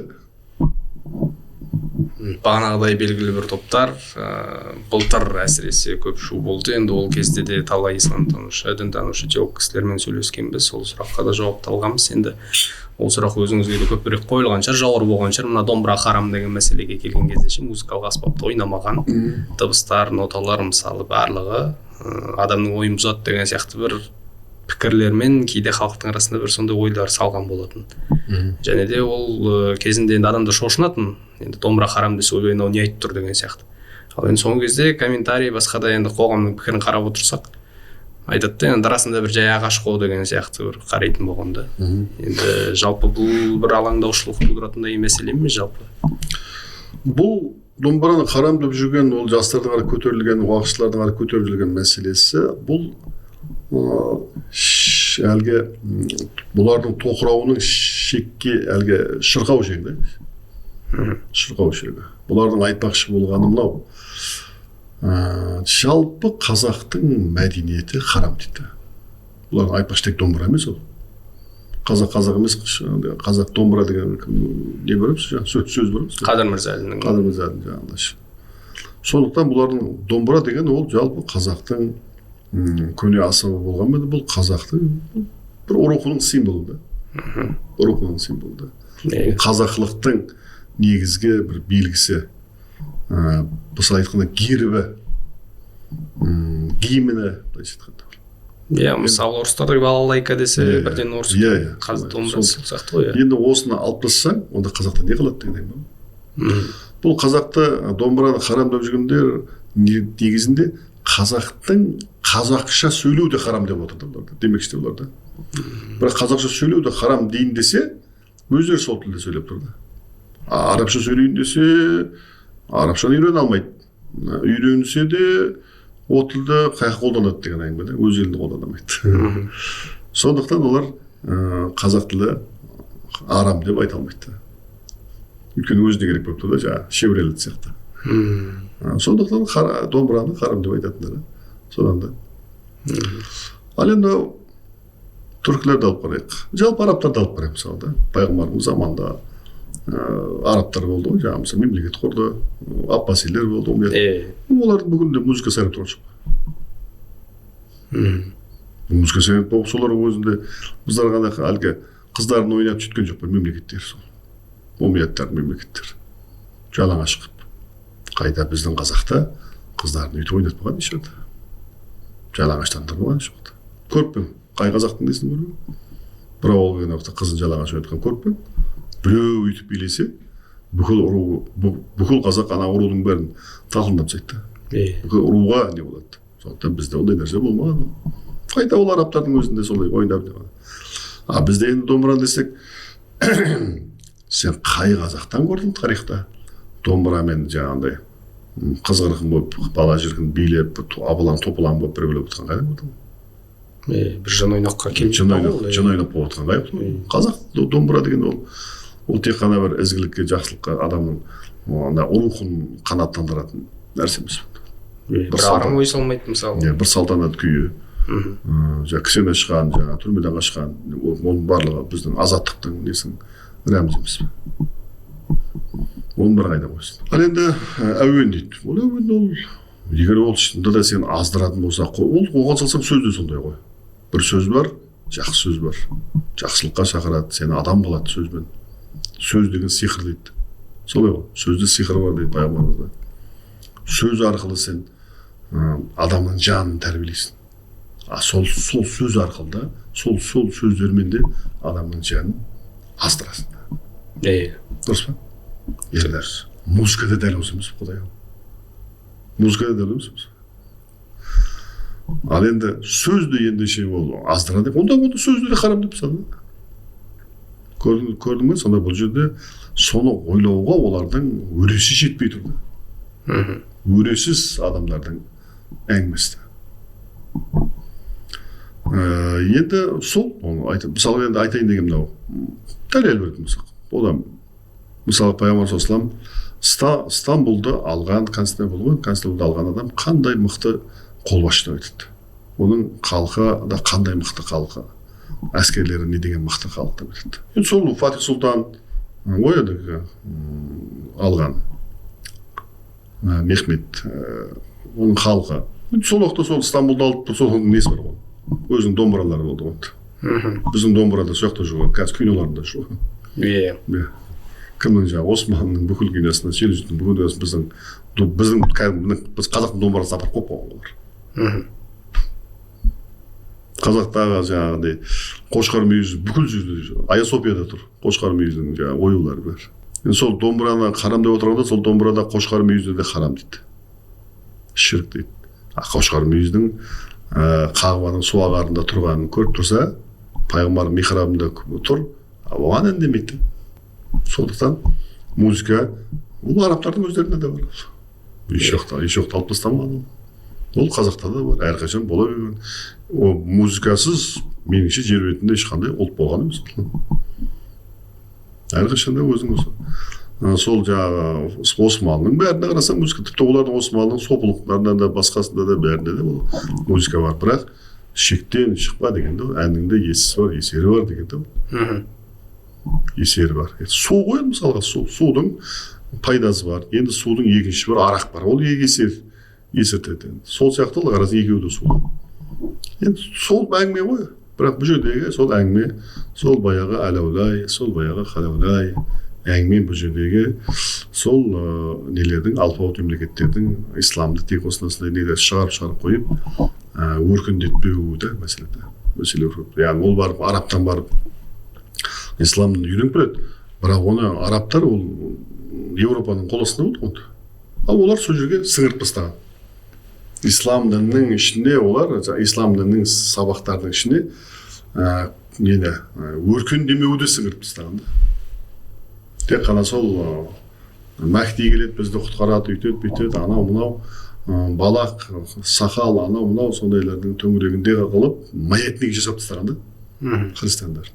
Мұсылмандар, сол арабтар сонымен жүр. Өзінің маятнигімен жүрді. Ғылым білінбе, шанаған, мынаған жоқ ондай. Өйткені европалықтар ондай нәрсеге бағыттамаған оларды. Сонда олар өсе алмайды. Сондай адамдар мемлекеттің басына болып қояды. Олар өркендей алмайды. Енді біздікілер барады да барып, содан алып үйреніп келеді да, бізге келіп сөйтеді. Сол жақтың принциптерін. Сосын біздікілер де бүгінде сол домбыра харам, ертең сосын мектеп харам, анау харам, ғылым білім харам деп қояды. Бірақ өзі сол баяғы шебірелетін басқасы. Тіпті Қазақстанда да жағдай болған, мектепте орамал тағуға, енді басқа да жабық не кішкентай баланы киіндіруге болмайды деп айтқаннан кейін баласын мектептен шығарып алып үйден оқытамын деген сияқты қарсылық. Исламда пайғамбар айтып жатырмыз, Құранда ол орамал тарту бар екен, басқа оның бәрі ар-намысын сақтау үшін деп. Бірақ ол балиғат жасына толғандарға ғой. Балиғат жасына толмағандарға орамал парыз емес қой. Балиға толмаған еркек балаға да намаз оқу, ораза ұстау былай қарағанда парыз емес қой. Ұстаса болады, ұстамаса ол оған парыз емес. Сол секілді сен бірінші классқа ол апарған қызы оның жаңағыдай да, оның басынан қара орамал таққызып қойған жаңағыдай. Бірақ оған парыз емес қой. Кішкентай бала 5 жаста, балиғат жасы негізі қызды балада 9, ер балада 13 жас. Әлде қалай? Өзінің жасы бар енді, исламда ол жаңағы 12 дейді, 13 дейді, 14 дейді, несі бар, айырмашылықтар бар да. Бізде қазақта бар 13-те 19 дейді. Сол уақыттарда ол бәлкім бізде бекіткен қателеспесем 14 жас болу керек, сондай болады да. Ал енді бұны одан кейін жаңағындай орамал таққан уақытта жаңағы қара кигізеді, хижаб кигізеді қара. Сосын мен айтамын, әй жастар, сендер дұрыс қылмадыңдар, қазақша киіңдердер. Орамалды қазақша. Содан мені кәбірге шығарды. Сен хижабқа қарсы шығып жатсың депті. Мен хижабқа емес қылып, сен қазақша киіңдер болсын. Біздің адамымыздың. Бұлар кейіннен қиналғаннан кейін барып қазақша киінейік деп шықты енді. Ол енді ол уақытта білім қалды өздерінің кім екендіктерді. Негізі мақсаты қазақша киіну емес. Сол жаңағыдай өйтіп іріткі салды. Сондықтан орамал Қазақстанда ол дау болмайтын нәрсе еді. 2010-ға дейін дау болмай келген тұғын. Тіпті орамал тағып кәдімгідей нелерде, ауыл жерлерде, көп жерлерде, қала жерлерде болсын, кәдімгідей орамал тағып мектептерде оқып жүрген тұғын. Университетте оқып ешкім оған дау жоқ тұғын. Сабақта бере беретін мысалы. Беріп жүрді оған ешкім шатағы жоқ тұғын. 2010-ға дейін, тіпті 2012-ні сөйтіп жүретін тұғын. 2006-ға дейін ба, 2002 есімде жоқ, сол уақытқа дейін, мысалы 90-шы жылдардан мен білемін да оны. Өйткені 90-шы жылдардан жаңа айттым ғой, 90-шы жылдан бері осы исламның несін қарап келетін депті. Сол уақыттарда оның ешкім керісінше орамал тағып жүрсе, оған мектептерде оған басқаша көзбен қарайтын тұғын да, бір періште сияқты көзбен қарайтын тұғын да. Соны білесің ғой өзің. Бірақ кейіннен мынау кімдер келді, жаңағы хижаб деген нәрсе, жаңағы теріс ағымдылар келді. Осы біздің қазақтың дәстүрінің ішіне араласып кетті да. Сөйтіп ханафи қазақтарды бұл жаңағы теріс ағымдағылар айдап салып отырды да. Өздері барады, жаңағы мектепке барады, сәбилерін алып барады, жаңағы қап-қара киіндіріп қояды, ана қарсы шығады, мұғалім кіргізбейді. Сосын ол мына жақтан айқай салады. Ойбай, исламға қарсы болып отыр, мына директор кіргізбей жатыр. Сосын сөйтіп ханафилерді айдап салып қояды. Сосын ханафилер қалай сосын сөйтіп екі ортада таяқ жейтін байғұс ханафилер болды. Ақырында сол ханафи таяқ жеп бітіп, ең соңында орамал Қазақстанда дау болмайтын орамалды дауға жібітті. Сөйтіп саяси үлкен саясатқа айналдыруға себепкер болған осы теріс ағым сәләптер. Дау болмай жүрген нәрсе дау болды. Өйткені өзің айтасың ғой, осы қойшын орамал тағып келген, жүріп келген, ешқандай әңгіме жоқ еді, басқа жерде. Ешқандай ондай керісінше олар бір жауапты адам деп сөйтетін ғой. Жауапты адам деп қарайтын. Есінде бала күнімізде. Періште деп қарайтын еді. Өйткені олар қазақша киініп алған, қазақша орамал киінген, қазақша әдемі ой өрнегі бар, басқасы бар, сонымен жүреді олар. Мыналар қап-қара киініп келді ғой. Қап-қара киінген. Олар қазақша киінген. Өз қазақша киінгеннен кейін, мысалға бір мектепте сол жаңағы хижабқа қарсы болып жүреді дейді. Сосын бір күні жаңағы ол бітіретін болды да, бір қыз бітіретін кезде әркім әртүрлі киініп келді де, ана қыз қазақша киініп келді дейді. қазақтың жаңағы есімі де жаңағыдай бір ұлттық киімді. Сонда сол жаңағы шашы да бәрі жабық тұр дейді да. Сосын мен айттым жаңағыдай орамалға қарсы болып жүрген, хижаб қарсы болып жүрген. Мына енді мына осыған да қарсы болып, жоқ мен бұған қарсы емес қой дейді. Бұл жерде енді басы жабық тұр ғой. Менің мәселем ода емес қой. Менің мәселем жаңа неде дейді да. Біздің ұлтқа қарсы болған нәрселер дейді да. Ұлтқа, біздің руханиятқа, біздің мәдениетке қарсы болғандарға мен айтып жатырмын дейді. Енді сосын мына жақта шығады жалаңаштар ше. Енді ол бәрі жалаңаштарға да не аласың ғой, ол айтып жүрген. Жалаңаштанбаңдар, басқаңдар, өйтіңдер де ондай айтып. Сосын енді ол ислам әлгі мұсылман болу әсесте кәбір бір пәсе, мұсылмандық әсесте болды. Ода келіп директор да келіп ойбай бұл директорды исламға қарсы. Ол исламға қарсы екі ортадан кәбірға жібереді. сондай бір бұл орамал мәселесі, бұның барлығы сол дінді түсінбегендіктен. Енді осылар кезінде сол аталарынан, әжелерінен дінді үйренгенде ғой, жаңа анда-мындан оқып көрген жастардан емес те, онда олар басқаша қарайтын еді. Бірақ бұлар оған қарауға көбісінің өрелері жетпеді. Және мен кейбіреулерді айтып, ей молда, сен мынау айтып отқан дұрыс емес қой, бұл қазақ десем, бүгінде мынандай нәрсе бар, сен шығасың да бір егіз оқып білесің да, сосын әкеліп шығып, өзің рекламаны жасап, жалдап, продюсерлер жалдайсың да, сөйтіп өзіңді көтеріп аласың. Ислам дінін айтпай, өйткені ислам дінін айтсаң қазіргі кезде да тез көтерілесің. Өйткені жастардың арасында бар ғой жаңағыдай. Дайын клиент бар ғой жаңағы заттың алушы. Сөйтесің да, жұрттың бәріне сөйтіп айтып болғаннан кейін әлеулайың бітеді да, өзі қалаулайың бастайсың да, өзіңнің неңді, олардың тілін айтқанда пиқат дейсің да жаңағыдай. Содан кейін барып, біз сияқты жаңағыдай ғалымдар шығады. Мынау сен болмады ғой десең, ақиқатын айтсаң, ана жақтағы мұның нелер бар емес, жанкүйерлер ше. Ей, бұл біздің ұстаз. Сен кімсің біздің ұстазың бе? Сенің ұстазың керек па? Саған ислам діні керек па? Десең, жоқ, бізге ұстаз да керек, бұл ислам дінін мықты білетін, бізге көркем болған, бізді тура жолға жетелеушілер тіпті. Бірақ Құранда айтады да, нағыз бүлікшілер солар, оларға, ей, сендер бұзақылық жасап жүрсіңдер деп айтсаң дейді. Олар айтады, жоқ, біз бұзықты түзік қылып жүрміз деп айтады. Алла тағала айтады, сақ болыңдар, нағыз бұзықты түзік қылып көрсеткен болып, дінді бұзушылар солар дейді. Өйткені солардың салдарынан мына жақта қаншама халық, жер бетіндегі қаншама исламды тани алмай жүргендер исламға келе алмай қалды. Яғни ислам еш уақытта артта қалған емес, исламды ұстанған көптеген арабтар, басқалар, әртүрлі мұсылман мемлекеттері артта қалғандықтан, сөйтіп исламды солай жек көрінішті көрсеткендіктен, ғылымға, білімге бұрушылық болмағандықтан, мысалы бір Сирияның өзінде де мысалға ғылымға, білімге бұрайын десе, ол кезде бұрмады, оларды бұрылғысы келмеді. Оны анау ұстаздарды айтты, ғалымдарды айтты, ол бұрылғысы келмеді. Соның салдарынан оларда осылай бұл жерде таяп жетті.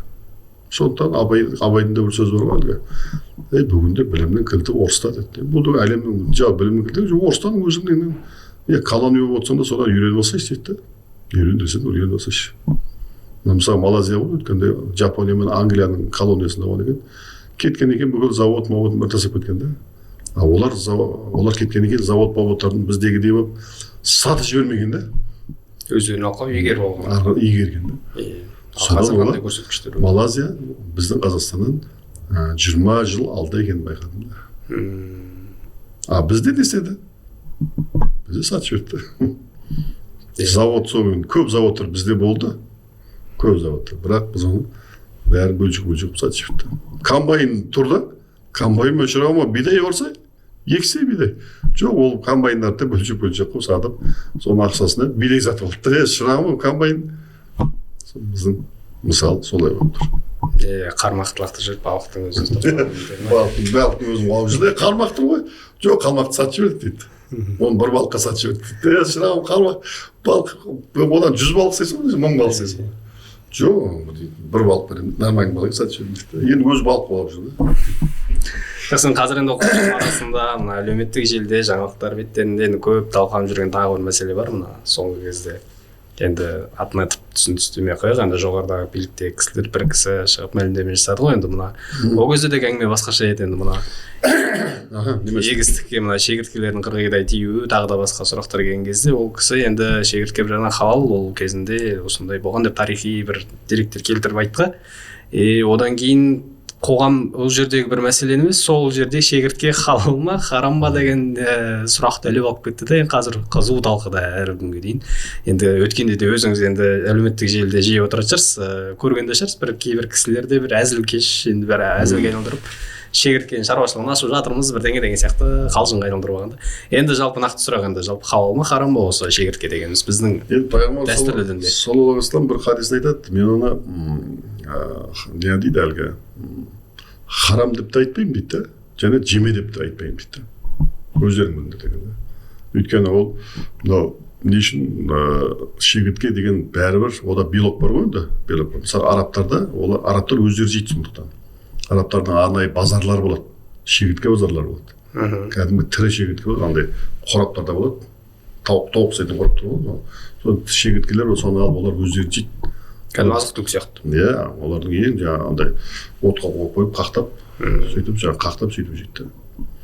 Екіншіден кеше неде көрдім, мынау неде Африкада аш, жалаңаш жүрген мұсылмандар бар, және басқалар күркеде отырады, солар шегіртке жейді. Енді сен оған енді харам деп тастасаң, олар не үшін жейді олар? Не? Айтшы. Не жейді олар? Сондықтан оны исламда, одан сөйтіп сол пайғамбар хадисіне қарап, оны халал деген да. Бірақ әрбір халал жей бер деген сөз емес та. Жеу парыз деген сөз емес та. Жемей-ақ қой. Соны жемей-ақ қой да. Сондықтан біздің қазаққа келген уақытта, біздің қазақ айтқан, бұны жемейміз деген да.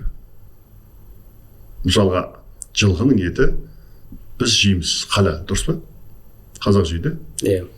А бірақ түркілер жылқының етін жеп жүрген жаңа Фатих сұлтандар, Мехметтер, олар жемей қойған да. Неге? Өйткені оларға ат керек болған да. Ол атын жеп қойса ертең болмайды. Сондықтан олар жемей қойған. Екінші жағынан сояқтың мәдениеті де бәлкім әсер еткенде олар шөпті көп жей берген. Мынау Әмір Темір барған уақытта, бұлар түрік емес, бұл түріктіктен шығып кеткен бұлар деген. Бұлар түрік деп айтуға болмайды бұлар. Бұлар жаңағы грекпен араласып кеткен, Риммен. Неге деген, бұлар ет жемейді, жылқының етін жемейді, бұлар шөп жейтін болған деген. Шөп жейтін халық. Түркілер жылқының етін көп жейді, малдың етін көп жейді, бұлар шөп жейтін халық болып кеткен деп сөйтіп айтқанда. Сөйтіп айтқанда.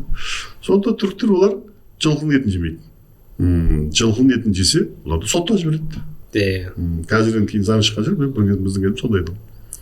Жылқының етін сатсаң, ұстап алып ешектің етін сатқанмен бірдей көреді. Сондықтан әр елдің салты басқа, иті қара қасқа демекші. Сол секілді біздің жалпы түркі халықтарында мынау шегіртке жемеген да. Сондықтан ондай халал болып тұрса да, біздің қазақ халқының дала заңы бойынша, басқа бойынша, бізде дала заңда бар ғой. Сол дала заңы мен исламдан екеуі ұштасып ұстаған да. Мысалы, Қожа Мөлесе бабамыздың, кейбір ғалымдар еді, Қожа Мөлесе бабамыз қалада тұрғанда шариғат заңымен фәтуа берген дейді да.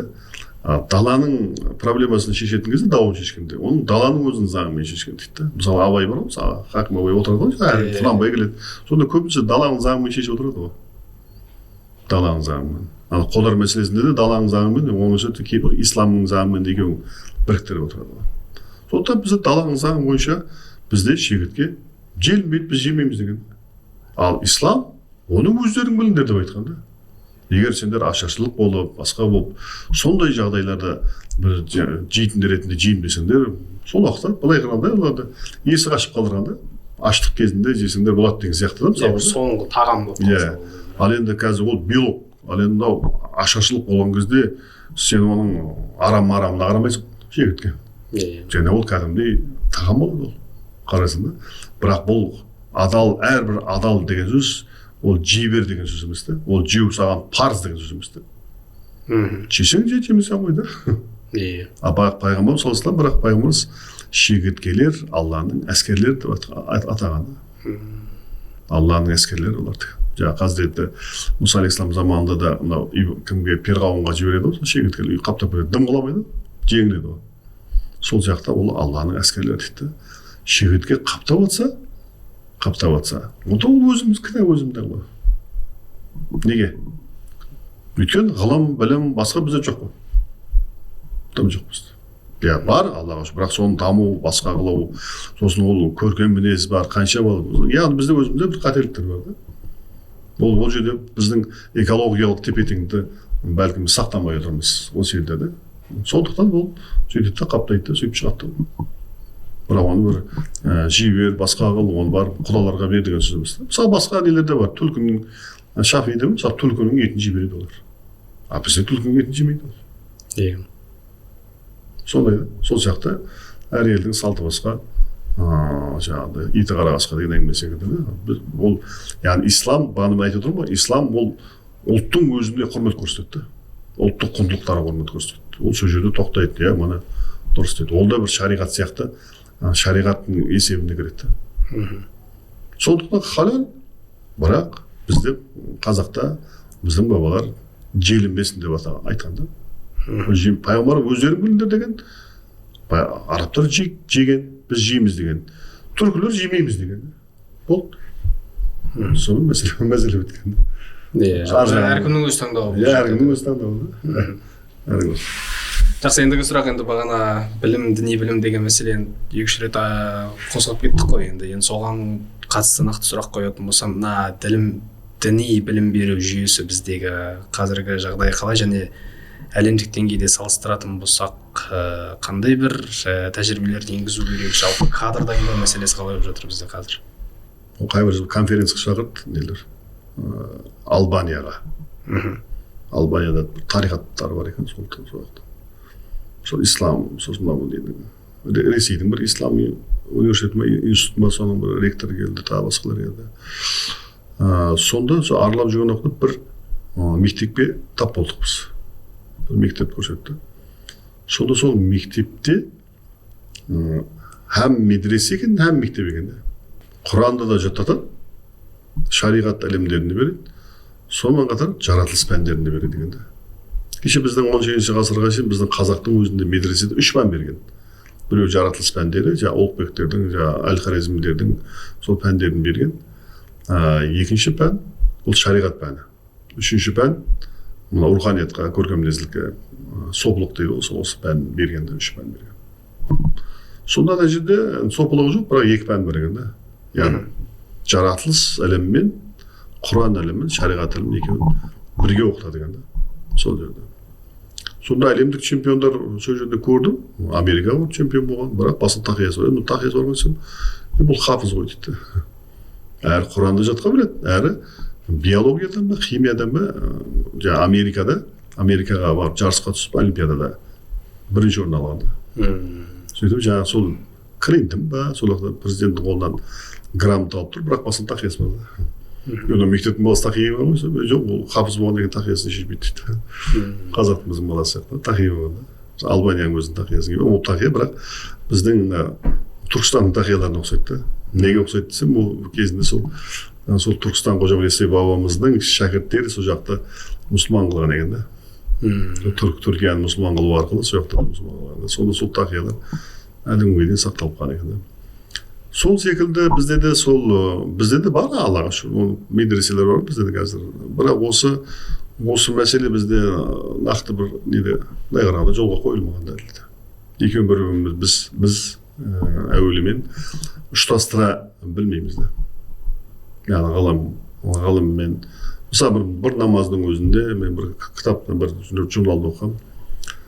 Қаншама адамның бойындағы ағзаларына ем екен деп мысалға да. Соны жаңағыдай биологиямен басқа ұштастырып көрсетіп дәлелдеген. Біз сондай сол дәлелдеушілік, соны көрсету, соны ақ қарадан жап білу, ары қарай дамыту, сол мысалы бүгін IT-шілік ілімдерде отырмын, сол білімдер, сонымен ілімдердің арасында Құраннан іздеу, басқа қылу, сол жоқ та.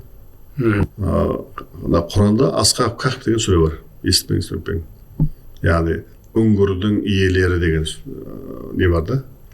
Сонда жаңағы Хазіреті Иса пайғамбар келіп кеткеннен кейіннен жаңағы оның бір үмбетінен бір жас жігіттер шығады да. Мемлекеттің ішінде жұмыс істейтін орындарында. Сосын олар бұл уақытта мемлекет пұтқа табынатын болады да. Сосын бұлар ол пұтқа табынып қарсы шығады. Сосын бұларды қуғындайды. Кешегі біздің нелер сияқты, Алаштың арыстары сияқты бұларды қуғындайды. Содан бұлар барып бір үңгірге барып тығылады. Солар үңгірде бұлар 309 жыл ұйықтайды. 309 жылдан кейін шықса, елдің бәрі мұсылман болып кеткенін көреді. сол жерде проблемалар ғой, жаңағы ақыретке қайта тірілу деген айтты ғой, жаңағы жетінші. Сол проблемасы бар екен да, қайта тірілу деген. Сол проблеманы айтады, қайта тірілу бар, біз қайтадан тірілдік қой. Осы секілді ертең ақыретте қайдан тірілесіңдер. Дәл біз сияқты тірілесіңдер. Сөйтіп олар қайтадан кіріп кетіп қайтып ұйықтап қалады.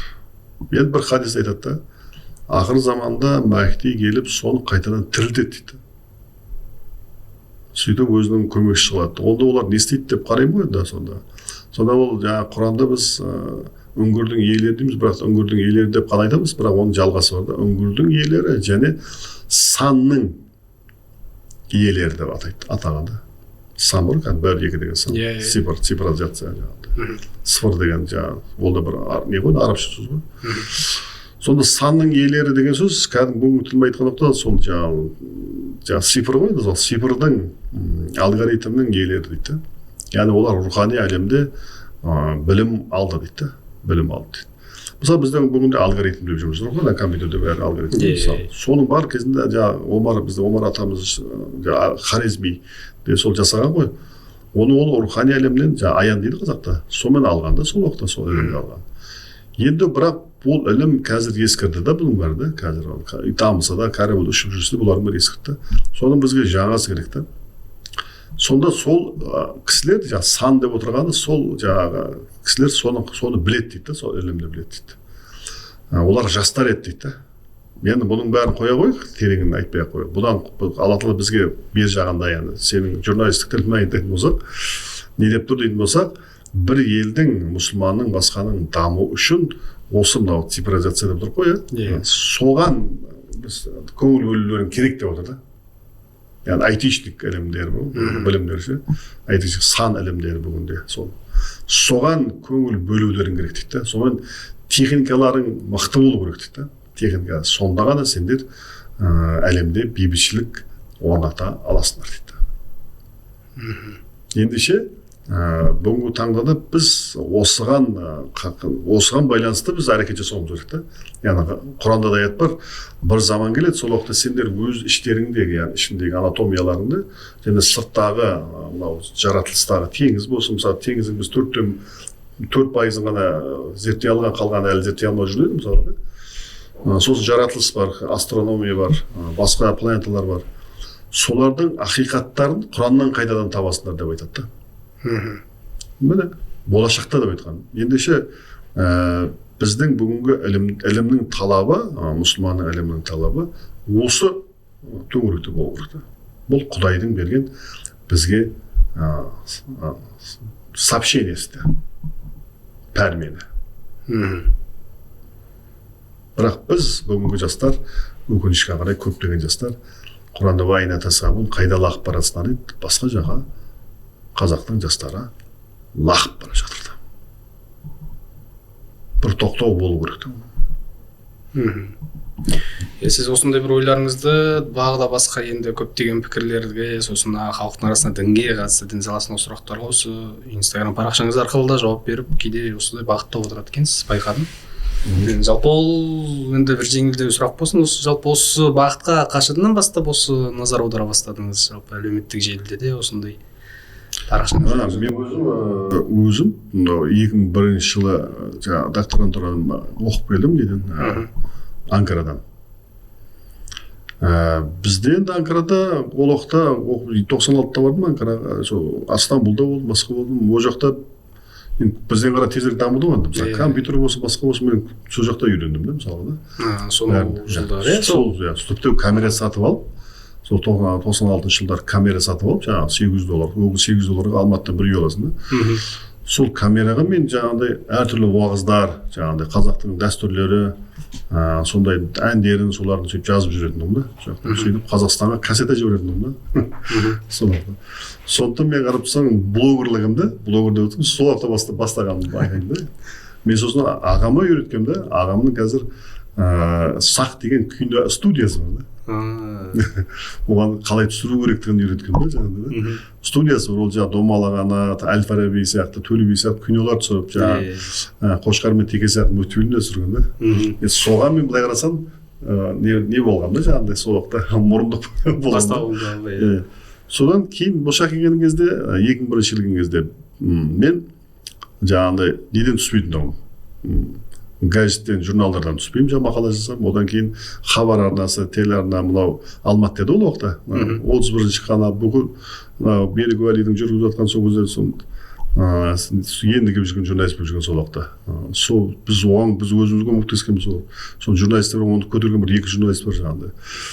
Сол кезде әртүрлі секторлармен айтысқанбыз, басқа қалғанбыз сол уақыттарда. Сөйтіп неден түспейтін тұғым, былай айтқанда телевизордан түспейтін тұғым да, теледидардан түспейтін тұғым да. Кейіннен 2012 жылдары жаңағыдай да қарасам жастар келіпті да, жастар өскен, басқа шетелден бітіріп келген, Мысырдан келген, андан келген, солар жаңағы дұрыс екен мынау, дұрыс екен. Осылар айтсын деп кешегі былтырға дейін мен шықпай қалдым, мүлдем деп та. Сөйтіп 10 жылдың ішінде қарасам радикалдыққа қарай бағытталып барады да. Жаңа бағана айтатын ғой, жаңағыдай шегіртке мәселесі деген сияқты, домбыра мәселесі сияқты. Сосын осылай тек қой болмайды ол. Айналымда ғалымдарға да айтмай қой болмайды, қалыптан да шығып бар. Ұят болады. Сен өзің шығып көрсетсе дегеннен кейін, соның өзім сол амал жоқ, өнеге болып сөйтіп шығып жүрмін. Бірақ өзім жаңа айтып отырмын, жаңа қарап тұрсаң, жас кезімде ол олай қарағанда әртіс болып тұрған кезімде ол. Әрі кез келген әртіс болып кете саласың, басқа аласың сонда. Бірақ қазір өзім ғалым болғаннан кейін ғана өзімді тоқтатып тұрмын да. Әйтпесе ағамның кино студиясына барып кино түсіп кетуге кез келген жағдай бар. Солай болған да.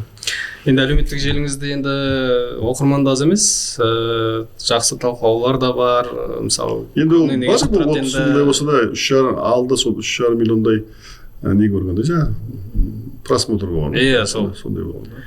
Сондай барда енді бір осы жерде маңызды сұрақ, енді кейбір шабуылдар дейді ғой қазіргі таңда мына сондай бір діни бағыттағы бір болып жатпай ма сіздерде, мысалы комментарийге жазып, жеке өзіңіз парақшаңызға шығып деген сияқты. Сен мынаны дұрыс айтып отқан жоқсың, бүйтіп отқан жоқсың, бірдеңе деген сияқты. Ондай болады, әрқайсысында болады ғой. Ол маған сен менің ұстазым мына приставтың ана өйттің, мен айтамын, біреудің бізде ақиқаттан аямыз. Біз врач сияқтымыз. Бір жерде бір ауру болса, мына жерде коронавирус шығып жатыр деп айтамыз. Сен біздің ұстаздан коронавирус шықты деп айту оңайсыз ғой десем, олар түсіне алмайды онда. Бірақ енді ақиқат айтатын кезде оның қоғамға қарамайсың ғой. Мысалы мен Нұрбаратқа сабақ беремін. Сол сабақтарымда 10 жылдан кейін олар звондап айтады да, 10-15 жылдан кейін звондап айтады. Телефон шалып айтады. Ұстаз, сол кезде айтқаныңызды бүгін түсініп отырмын дейді. Сонда мен айтамын, сендер мен айтқандарым қазір түсінбейсіңдер, уақыты келгенде түсінесіңдер. Өйткені практика ретінде ғана түсіне аласыңдар. Қазір оған сендердің өрелерің жетпейді, тек қана кейінгі нәрсеге қойып отқан нәрсе. Бұлар файлдар деймін да. Әлеуметтік желілерде сол секілді әртүрлі айтатындар бар, басқа алатындар бар, қатты айтатындар бар. Мысалы тиктокқа шық деді деймін маған, тиктокта деді көп нәрсе. Тоқыраудың бар сол жақта деді жаңағыдай. Рухани азғындау, басқа шықты болады, сондай. Әркім әртүрлі әңгіме айтады, мақсатың не дейді, анау деді. Мен айтамын, мақсат, мен ұстазым деймін да. Ұстазы не айтады? Ұстаз өзің білген айтады. Хакім Абай айтқан екен, қара сөз жазып, оны қара сөз деп біз айтып жүрміз, өзі қара сөз демеген ғой. Мынандай осындай сөз жаздым. Керек па, пайдалан. Керек емес па, өз сөзім өзімдікі. Сол секілді бізде керек па, пайдалан. Ал тәжірибе бар, басқа бар. Қандай тақырыпта болсын, шамамыз келгенше айтамыз. Керек емес па, алмай қой деймін. Біз саған зиян дегізген отқан жоқсың. Менің сөзіммен саған зиян келмейді. Енді сол Хакім Абайдың сөзі осы сұхбатымыздың бір қорытынды несі болсын ба, әлде өзіңізде бір пікіріңізді қосар ма осы? Хакім Абайдың болсын, сол Хакім Абайдың сөзін аяқтаймын. Өз сөзім өзімдікі дейді. Сондықтан керек адам алсын, пайдалансын. Керек емес адам әркім өзінің несін алады. Сосын айтамын, сен шығып кітап жазсаң да, айтсаң да, көсем болсаң да, сені елдің барлығы жақсы көре беруі шарт емес деп. Интернетке біраз айтсаң, 10 адам мақтауы мүмкін, 20 адам жамандауы мүмкін, 30 адам қабылдамауы мүмкін, сондай да. Ол солай мені қабылдама дегенде сенің өзіңнің шамдануыңда ол дұрыс емес деймін да. Ол жалпы жақсы нәрсе емес, ол тәкаппарлық нәрсе. Өйткені қаншама данышпан болсаң да, мың жерден данышпан деп бір Абай сияқты адамдар бар, оны елдің бәрі ұната беру, сөздің бәрі ұната бермейді деймін да. Әркімнің өзінің қалауы бар. Мысалға тек қана бір ақ гүл болсын десең не болады? Жасыл гүл болады, қызыл гүл болады, сары гүл болады. Әркім өзінің, маған сары гүл ұнайды дейді, маған қызыл гүл ұнайды дейді, біреу айтады маған ақ гүл ұнайды дейді. Сол секілді сені өзінің қалыптың ішінде Құдай жүрегіңе салып, жүрегіне салып ұнататындар болады. Біреуге ұнатпайтындар болады. Оны ұнатпаған үшін ол сары гүлді ұнатады, ол ақ гүлді ұнатпайды. Оны ұнатпаған үшін сенің неңді алу шарт емес қой. Ал енді сен оны алып білсең, онда диктаторлық болады ғой. Менің пікірім бәрі мықты болды. Онда сен диктаторлық қой. Сен тәкаппарлық қой. А тәкаппар адамның сөз әдемі былай сырттай көрінгенмен оның вирусы қатты болады деймін да елге. Сол секілді бізде халықтың алдына шығып әйтеуір ұстаз не айтады? Ұстаз білгенін айтады, тәжірибесін айтады. Бірақ мен оны тегін айтып жатырмын деймін. Оны сатып жатқан жоқпын. Менің коучымды біремнің сатып алыңдар, сонда 2 миллион табасың деп жатқан жоқпын.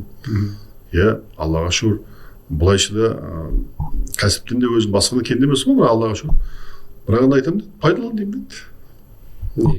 Пайдаланбасаң өзің біл, әрің өзің керегін алар, керек емесін алмаса бәрің өзің қалауы. Сондықтан соңғы сөзім, өз сөзім өзімді көредім де. Енді бұл сұхбатты көрген көрермен де өзіне бір пайдалы дерек алады деген үміттеміз. Енді талай мәселенің басын қозғап шықтық Мұхиддин Исаұлы мырза. Жақсы, рахмет сізге осы уақыт бөліп бізге осындай өзекті мәселелерді көтеріп жалпы біліміңізді бөліскенің үшін көп рахмет сізге. Сәттілік тілеймін. Әр ісіңізге осындай тек қана жақсылық бола берсін. Ал құрметті көрермен, біз де сіздермен қоштасамыз. Келесі жүздескенше сау саламатта болыңыздар.